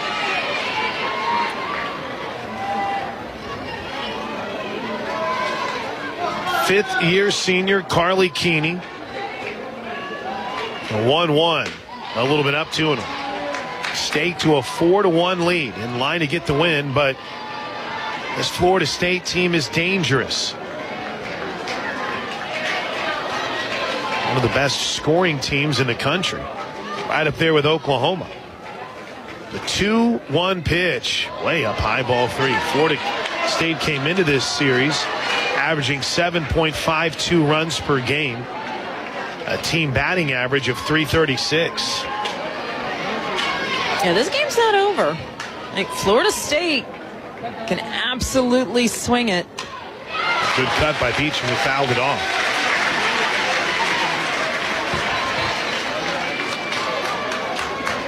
Along with DJ Sanchez, I'm Chris Plank. This game, it's only an hour and 50 minutes old, but it seems as if it's had a much longer feel to it this evening. The 3-2 pitch from Keeney. That ball's hit pretty well and deep to left center field. Coleman leaps at the wall. No way. Are you kidding me? Jada Coleman goes over the wall and takes away a home run from Jasoni Beecham. She is absolutely electric. And she timed it perfectly to take away a home run. Unbelievable. Wow. Wow. There's your number 1 play, Sports Center. Take the night off, editors. You're done. It's over. It's finished. You're not going to find one better than that. Maybe all year long. Maybe in the career of Jada Coleman. That was unbelievable. Unbelievable. 1 away. First pitch to Kaylee Harding is low and in, ball 1. She went up. She timed it.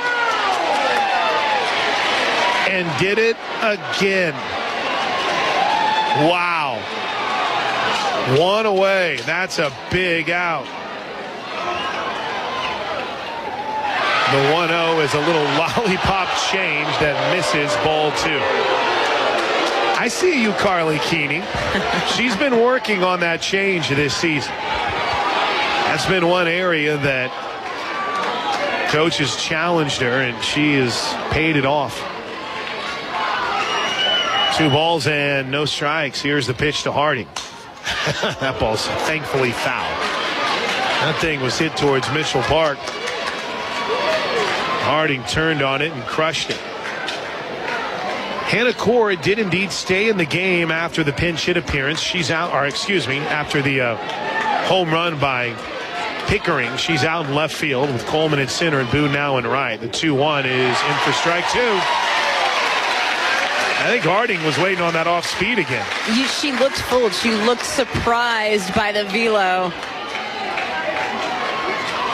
A little bit of a dangerous spot, honestly. But got to make a 2-strike pitch here. Here's the 2-2. Off speed. That ball misses low and in, full count.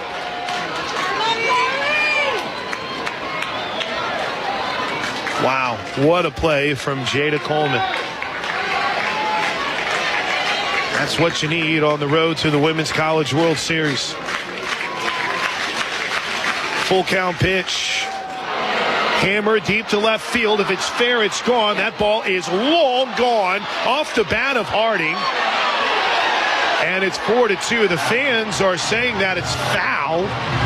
It looked like it went over the foul pole. Yeah. I just saw Coach Gasso ask Hansen, was that fair? And I think I saw Hansen give the yes. I think that was fair. I know the fans that are over here on the first base line that can look down the third base line felt like it was foul, but I think that ball got right over the top of the foul pole. Well, and here's the deal for Wait a minute, here comes Coach Gasso.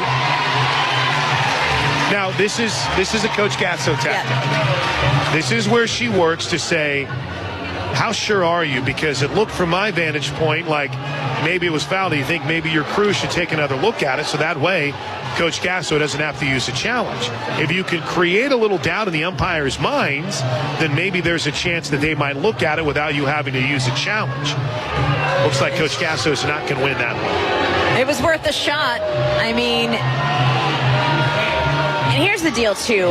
With that, it also gave a little bit of pause for Carly Keeney. I mean, Jada Coleman made one of the best catches I have ever seen. But really, it was a home run. It was a home run. Back to back. 4-3, Yes, back to back. And now you've got Edenfield in the box. So Keeney has been okay, but she has got to get back to hitting spots. There's a bouncer, leaping play by Brito, throws across, got her, 2 away. 2 defensive gems here in the bottom of the 4th. And Alyssa Brito is fired up. She's just whipping the ball around. I think if you get to the 6th and the 7th, I think you turn to Nicole May. Yeah, there's something's got to give here. I'm with you there. Here's Issa Torres. Wouldn't be bad for the Sooners to put about 3 or 4 more on the board, too. Here's the first pitch to Torres. And Torres put a good swing on the ball. She was the first batter that Keeney faced and flew out decently deep to left field. First pitch was up high for ball 1.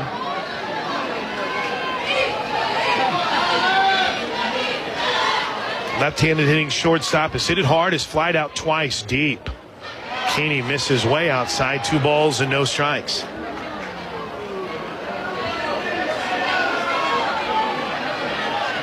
Finally getting to watch the replay of Jada. Unbelievable. Yeah.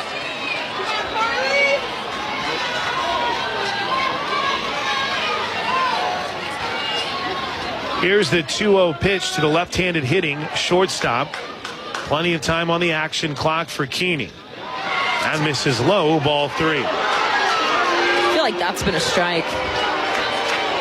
It's a pretty good spot. Watching that replay, I don't even know if Jada Coleman timed her leap right. No, well, and here's the deal. I mean, she wasn't even, that ball was hit so hard, she wasn't even back to the ball yet. There's a line drive down the left field line, base hit. Core plays it off the wall, throws it back into second wide. It's a 2-out double for Torres. And in Flaherty, here comes the tying run to the plate for Florida State. Florida State is getting to Keeney. Everything that they have hit has been hard, even the ground ball to Alyssa Brito. Flaherty has seen the ball well in this series so far. So, again, I was kind of hoping we would see someone pop out of the dugout. That someone is Jen Rocha.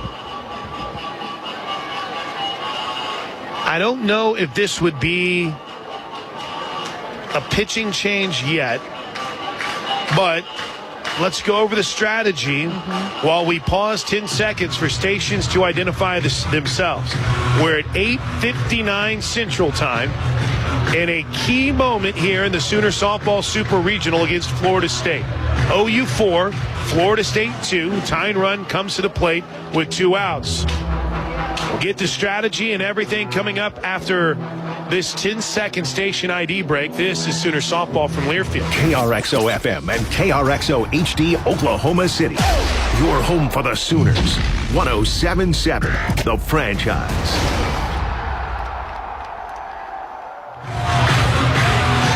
High drama in Norman. Runner at second. Bottom of the 5th. 4-2. The Sooners lead it. And Devin Flaherty steps to the plate. She drove in 2 yesterday. First pitch from Keeney, bounce to the right side. Torres plays the hop, throws to first. Inning over. Whatever Jen Rocha just told Carly Keeney, bottle it, sell it, become a millionaire because it worked. What a weekend what an inning for the Sooner defense, DJ. Yeah, big time. Sooners have the lead because they have one of the best defenses in the country. Jada Coleman made a play for the ages, and the Sooners head to the 6th, leading 4-2. Tennessee rallied to beat Alabama 3-2. Of course, Georgia shut out by UCLA last night, 8-0. Here it's 4-2 Sooners. Chance to add to it, DJ. Yes, take that momentum. I know that Florida State got a run back, but Jada Coleman kept a run off the board, again, with one of the best catches you are ever going to see. Take that momentum and try to put a little bit of distance and not let the Seminoles be in a position to just make it a game with one swing of the bat. Torres is 0 for 2 on the day. Takes the first pitch low and in. It is Danley back to work for ball 1. I wonder if we've seen all we're going to see of McKenna Reed as the 1-0 pitch is up high, 2-0. I feel like you and I have so many unknowns of, is she on a pitch count? Is she just really not feeling up to being back in the game? Because she didn't throw poorly at all. No. Again, I expected to see her throw to Pickering. 2 balls and no strikes to the right-handed hitting Sooner second baseman. Good pitch, strike 1. Mixing up the total pitches so far with the 3 so far this inning. Danley's thrown 41 in this game. McKenna Reed threw 35 through 2 innings, allowed a hit and a run. Walked 2 and struck out 1, and Gooden threw 21 pitches.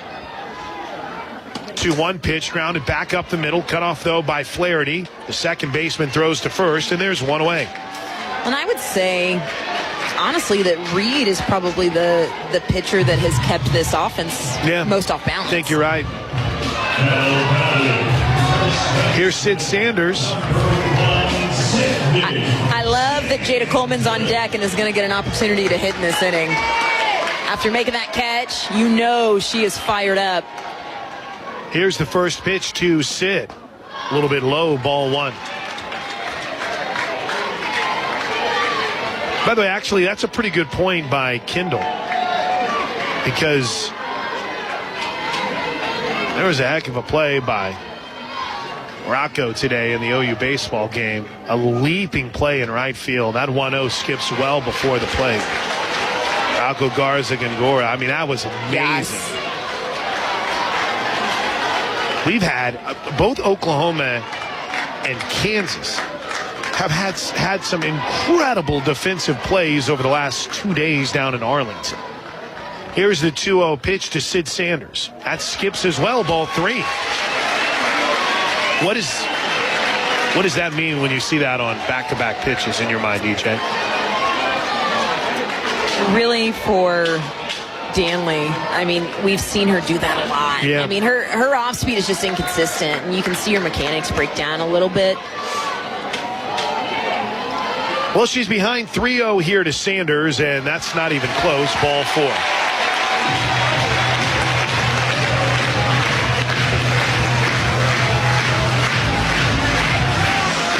And here comes the aforementioned Jada Coleman. Thanks for hanging late with us. I saw our buddy Joey Helmer had checked in from Roosters. Josh Helmer is in tonight. Doug Hamilton's all over it at Hockley, Texas. Stephen York said that might have been the longest home run I've seen at Love's Field, talking about the shot from Harding. Oh, my goodness. Yes. She hammered that out of here. Maya Bland's going to pinch run here as there's a meeting at the Circle for Florida State. It'll be quick. Billy Bagley checks in late. Wild Bill's in the house. Appreciate everyone who has made us a part of your Friday night. Has a weird feel to it, knowing there's a game already in the bank for the Sooners. They lead it 4-2.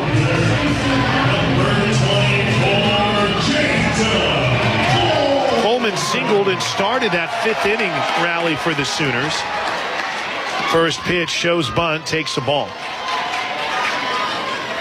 Our buddy Sean had checked in last night and talked about how it seems as if this team has been really good at answering recently. When the opposing team scores a run, they answer. Happened last night. Yep. See if it can happen again here tonight. The 1-0 is a chop that's foul. It's got to be enraging to try to defend Jada Coleman. On the season so far, she has hit 12 home runs and has driven in 42 runs. But here she is with 1 out in the bottom of the 5th, in the top of the 6th inning, running up the box and slapping a bunt. And you know she's fast enough to beat it out. Yeah, she just has all of these tools, makes it impossible. 1-1 hangs up high, 2 balls and a strike. Because she can take you yard too. So part of what makes her great. There isn't too much she really can do. She can rob home runs. She's pretty good at that. An unbelievable play just moments ago by Tiara. Pardon me, by Jada. She rips this one. Diving play at second by Flaherty from her knees. Throws to first and got her. Flaherty a little slow getting up. That was a sensational play on a ball to the right side by Flaherty. And there's 2 away. Hey, well, I'll say this. Devin Flaherty's played well this weekend. She's been really solid defensively. She's had some good at-bats. I've really been impressed watching Flaherty this weekend. Just heard from our buddy Drew England. Arnie's tuned in Washington with the grandkids, Red Tornado Pete and Judy Foster watching in Tulsa. Here we go. Are they going to put her on? Yep. Yep, they're going to intentionally walk Tiare Jennings to get to Ella Parker here. In a 4-2 game, Tiare Jennings, who's 1 for 3 on the 9 with a double. They just credited a single. She advanced to second on a wild pitch, third on a pass ball, and then scored on a wild pitch.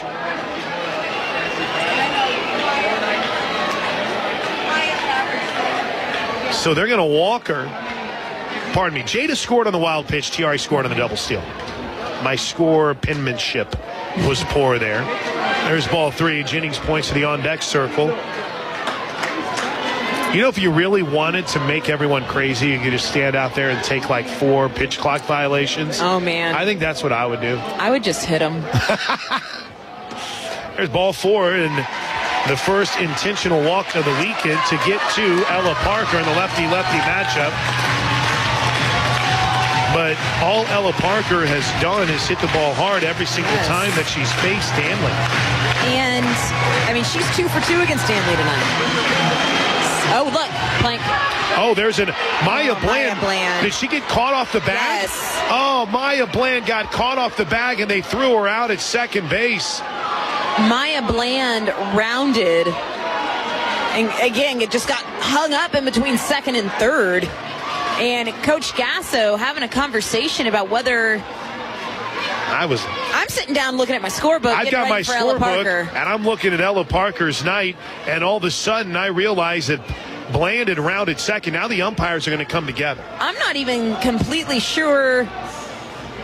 I mean, Coach Gasso's having a conversation, and the umpiring crew's coming together now. But you can see Coach Gasso having the conversation with Maya Bland right now of going, I don't know what it is you saw, but we can't run ourselves into outs and run ourselves out of innings. What would be a reason for her deciding to try to go there? Was there something that... From second to third, I don't completely know. I'm going to be honest, I missed it until I looked up and saw Here we go. The rundown.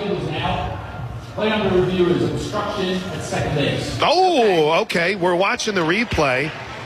Danley had the ball out of the circle, and she saw Bland take off for third. Oh, my. The Sooners might have a case for obstruction here.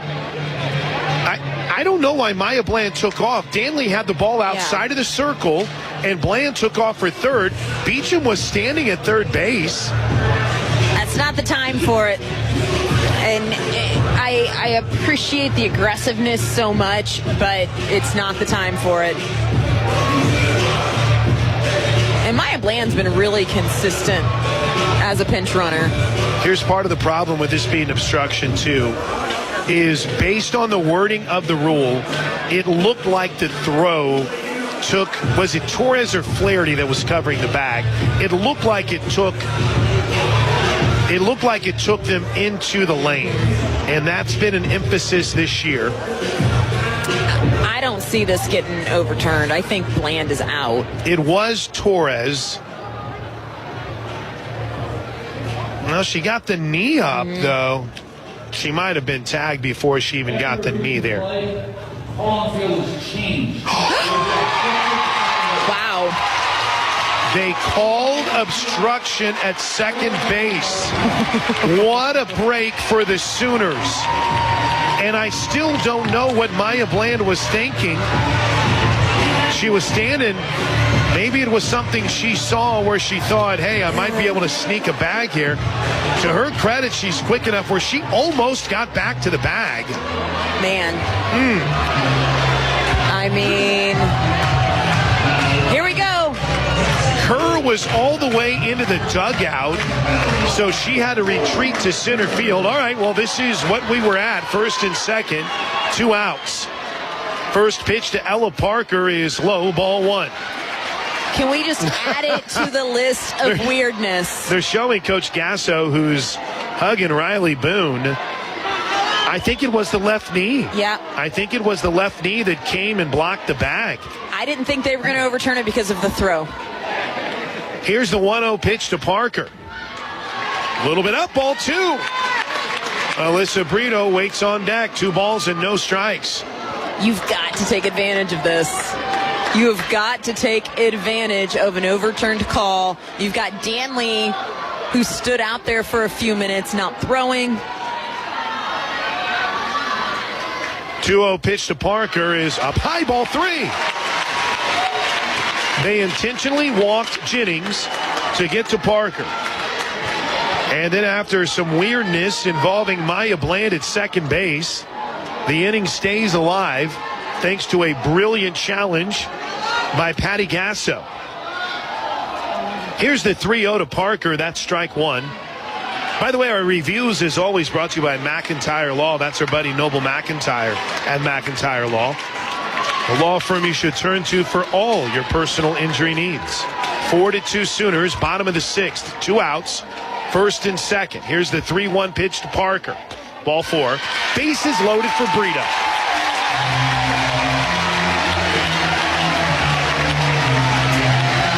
Alyssa Brito has been about as hot as they come. And she saw Danley pretty well last night. Hit 2 home runs last night, did Brito. Including one on a 3-0 pitch. Put this game out of reach. That is the message. Put this game out of reach. Brito's 0 for 1 on the night with 2 walks. Nowhere to put her now. Oh, they're going to give him a timeout when the action clock was down to 0. Now we're ready. They reset it. Bases loaded. First pitch. Headed home to Brito. Check swing. Strike 1 right down the middle. I don't know how they determine in allowing time to be called and not get that in some instances, but not in others. But I'll continue to learn myself up. Well, and it happened yesterday, too. Yeah, twice for Florida State. The 0-1 to Brito is way up high. 1 ball, 1 strike. 4 runs on 7 hits for the Sooners, the visitors here tonight in the top of the 6th inning. 2 runs on 6 hits for Florida State. Oklahoma has been dinged with an error. Big moment in this game. The pitch to Brito. Check swing, strike 2. And you just see Brito not on time for that pitch. Again, take the strike. Alyssa Brito does a good job with 2 strikes. Don't chase a pitcher not on time for. Parker at first, Jennings at second. Bland at third. A ball and 2 strikes to Brito. The pitch, a little bit low, 2-2. Good take. Yeah. The pitcher in me is going, ooh, I like that location.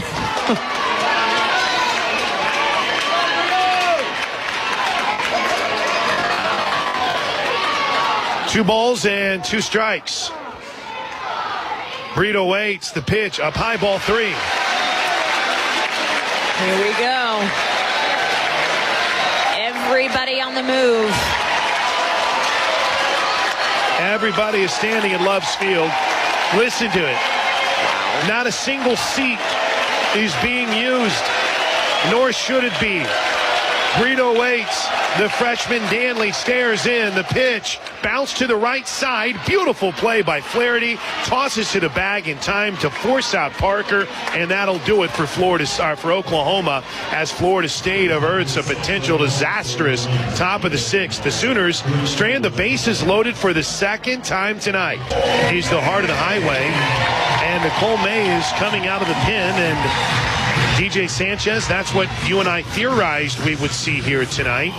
And it's absolutely played out that way. And Nicole May has been fantastic out of the pen so far this season. She has, and she's really thrown well down the stretch. Big 12 tournament into regionals last week.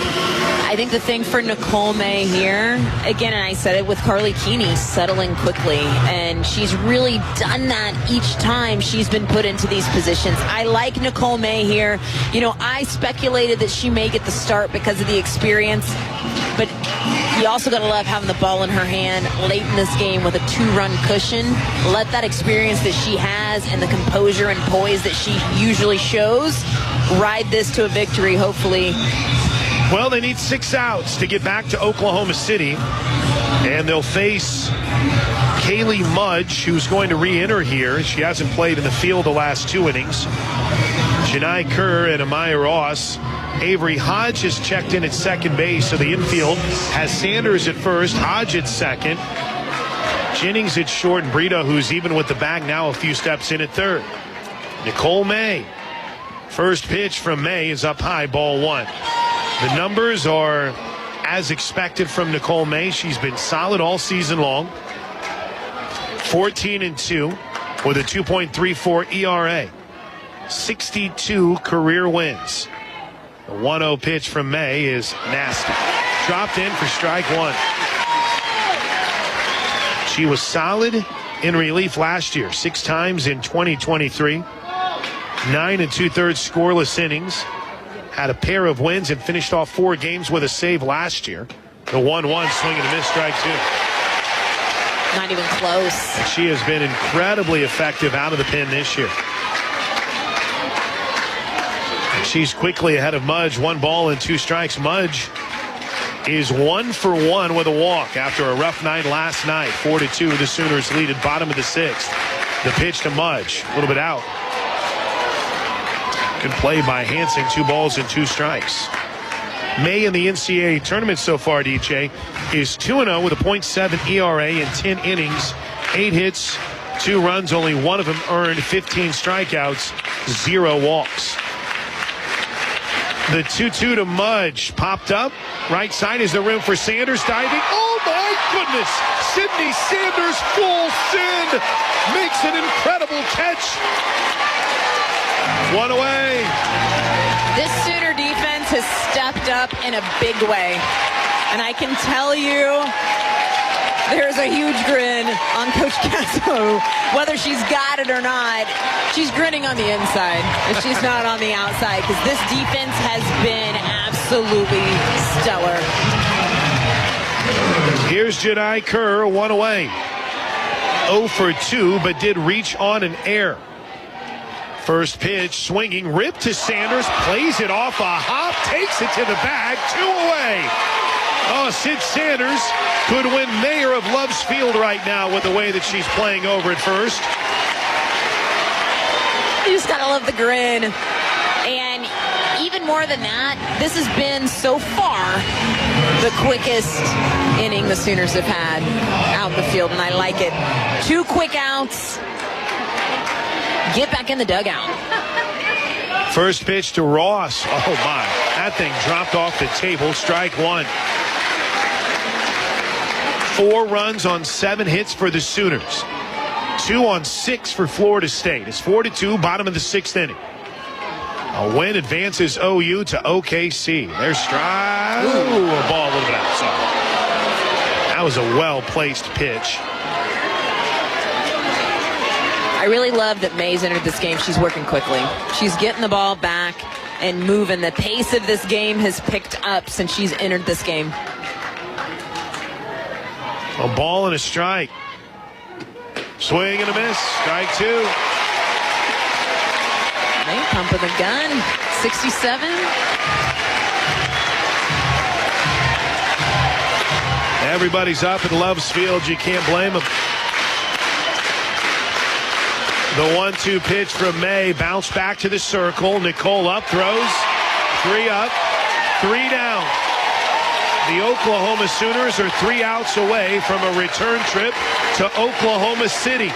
Along with DJ Sanchez, I'm Chris Plank. A candidate for our Jimmy Austin OU Golf Club Player of the Game will lead things off this inning for the Sooners in Cassidy Pickering.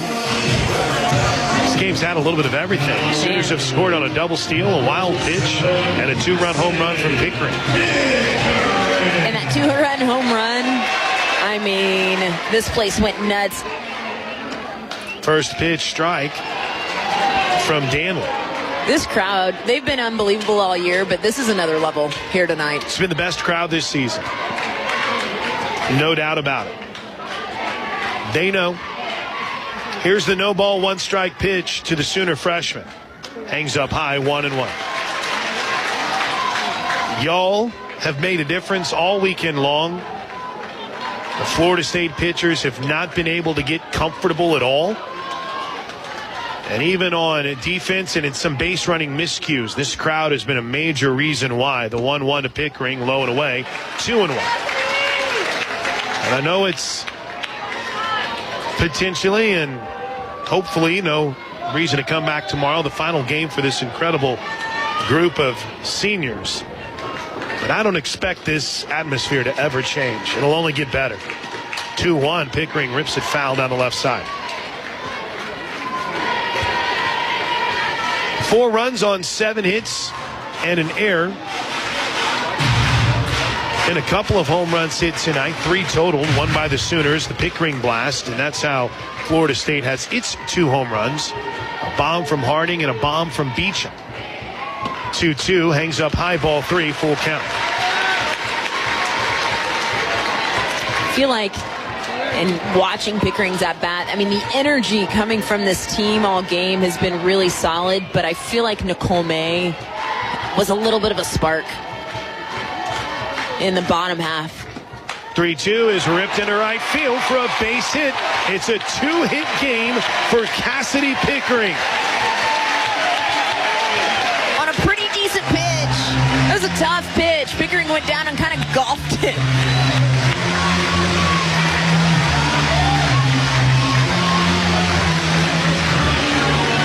It was the 67th pitch of the night for Danley. almost get the sense that Lonnie Alameda is just going to count on her freshman to get her 3 outs here.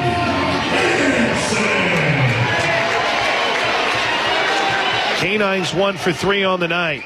First pitch bounced towards short, off the short hop, bobbled a bit by Torres, gets it to second for 1, but Hansen beats it out at first. 1 away, and that'll bring Riley Boone to the plate. And the 7-8-9 has been relatively quiet. Boone had the base hit, but haven't been able to get a lot moving in the 7-8-9. Danley has been significantly better tonight, but you feel like Oklahoma has just missed a couple of opportunities offered here this evening. First pitch to Boone is a little bit low, ball 1. Riley on the night, 1 for 3. Her night looks like this. Boone grounded out to second to start, or grounded out to second to start the second. Singled with 1 out in the 4th, and then grounded out to second to end the 4th. Pardon me, the 5th. 1-0 is in the dirt. A really nice job by Edenfield to get all over that. 2 balls and no strikes. And big time hitters count here for Boone with Avery Hodge waiting on deck. We saw 2 innings and 35 pitches from McKenna Reed tonight.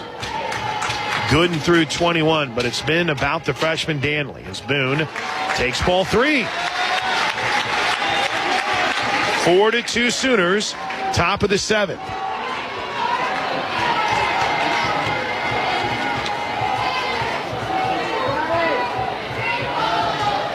Pitch clock's at 6. It's now at 5.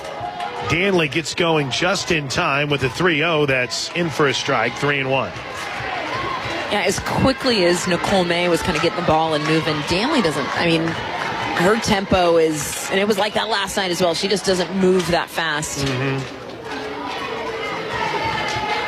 3-1 count. Boone shows bunt, pulls it back, takes strike 2. Might have been a take situation there. Unless she had something that she could drag down the first base line. Ross was charging hard from first for Florida State. Here comes the 3-2 pitch to Boone. Ripped to the right side off a couple of hops. Flaherty will only have 1 place to first. And there's 2 away, but Kenzie Hansen does move into scoring position, but with 2 outs. She stands at second. And here's Avery Hodge. Glad to see Hodge get an at-bat here late in this game. When runner in scoring position. And you wouldn't mind having a little room. You're going to have to deal with Beecham in the 7th. Hodge gets hit by the first pitch. Ouch. Caught her on the right leg. And that'll bring Sid Sanders to the plate. And Hodge is going to walk that one off a bit after sprinting down the first baseline. 0 for 2 night for Sydney Sanders, though she did walk her last time up. And she had a big half inning defensively. Made the diving play in foul territory. The 1-hop hot shot took it to the bag. 2 of her own put outs last inning. Not too shabby. Or at least responsible for 2 outs. First pitch to Sanders is an off speed that finds the lower edge of the strike zone for strike 1. 50 miles an hour on the gun. The 80th pitch of the night for Danley. Danley's changeup and that off-speed pitch, when it's there, it's really good. It's so inconsistent. 0-1, another off speed, and Sanders just gets a piece of it, and Sid's quickly behind on the count. No balls and 2 strikes. I'm with you, Plank. Little insurance would be nice.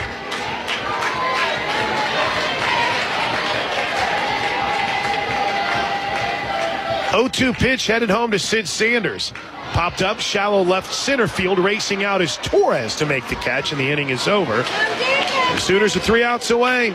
Nicole May will head back out to try to shut down the Seminoles' attack and lead the Sooners back to Oklahoma City. As the presenting sponsor of OU Softball, Love's Travel Stops is the heart of the highway. Orthodontics exclusively is proud to sponsor the Junior Captain of the game. Junior Captain is the ultimate fan experience for cheerleaders for children age 6 through 12.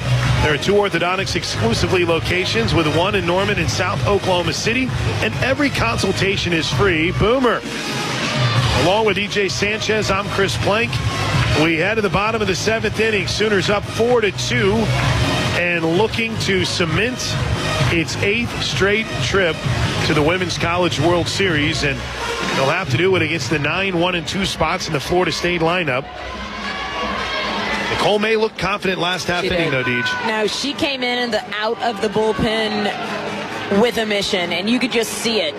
I loved the way that she was getting the ball. I mean, she usually has that demeanor to her, but again, I'm all about tone and momentum of the game, and May entered the 6th with let's slam a door. Here we go.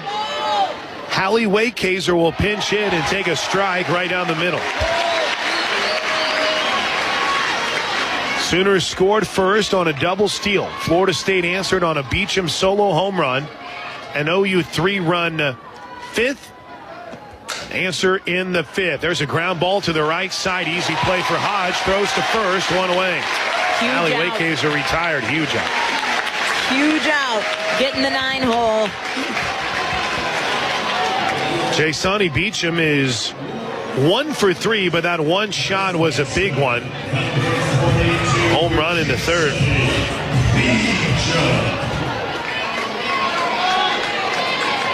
One of the Freshman of the Year finalists. First time she's ever faced Nicole May, and the first pitch misses low for ball 1. 1 ball, no strikes. 4-2 Sooners, bottom of the 7th.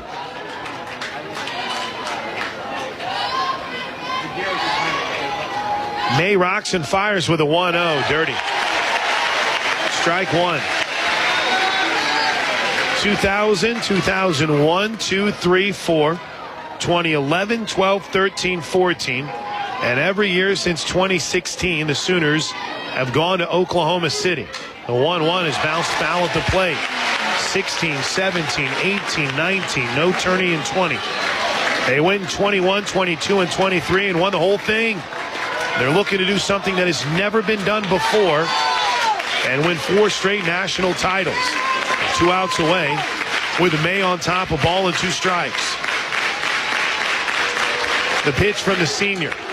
Slow roll back to the circle. May throws 2 away. Everybody stands up at Love's Field. Heck, stand up where you are in your living room. Not if you're driving. At the bars, at the restaurants where you're tuned in tonight. They doubted him. They questioned him. They thought it might be impossible to get back to OKC with the way this team had played at times. The dangerous Harding, though, stands in their way. First pitch strike.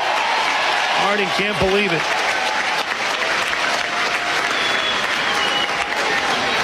She's 2 for 3 on the night. A 3rd inning single and a 5th inning home run.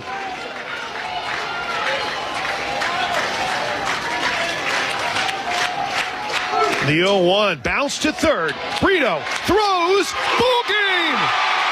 Oklahoma City, the champs are here. The Sooners are headed back to OKC for the 8th straight season in pursuit of history. No team has ever won 4 straight national titles, and the Sooners have a seat at the table starting next week in pursuit of 4 in a row and the 8th in program history. Final score from Love's Field in Norman. Oklahoma wins it 4-2, and we're off to the Women's College World Series. The ticket is punched.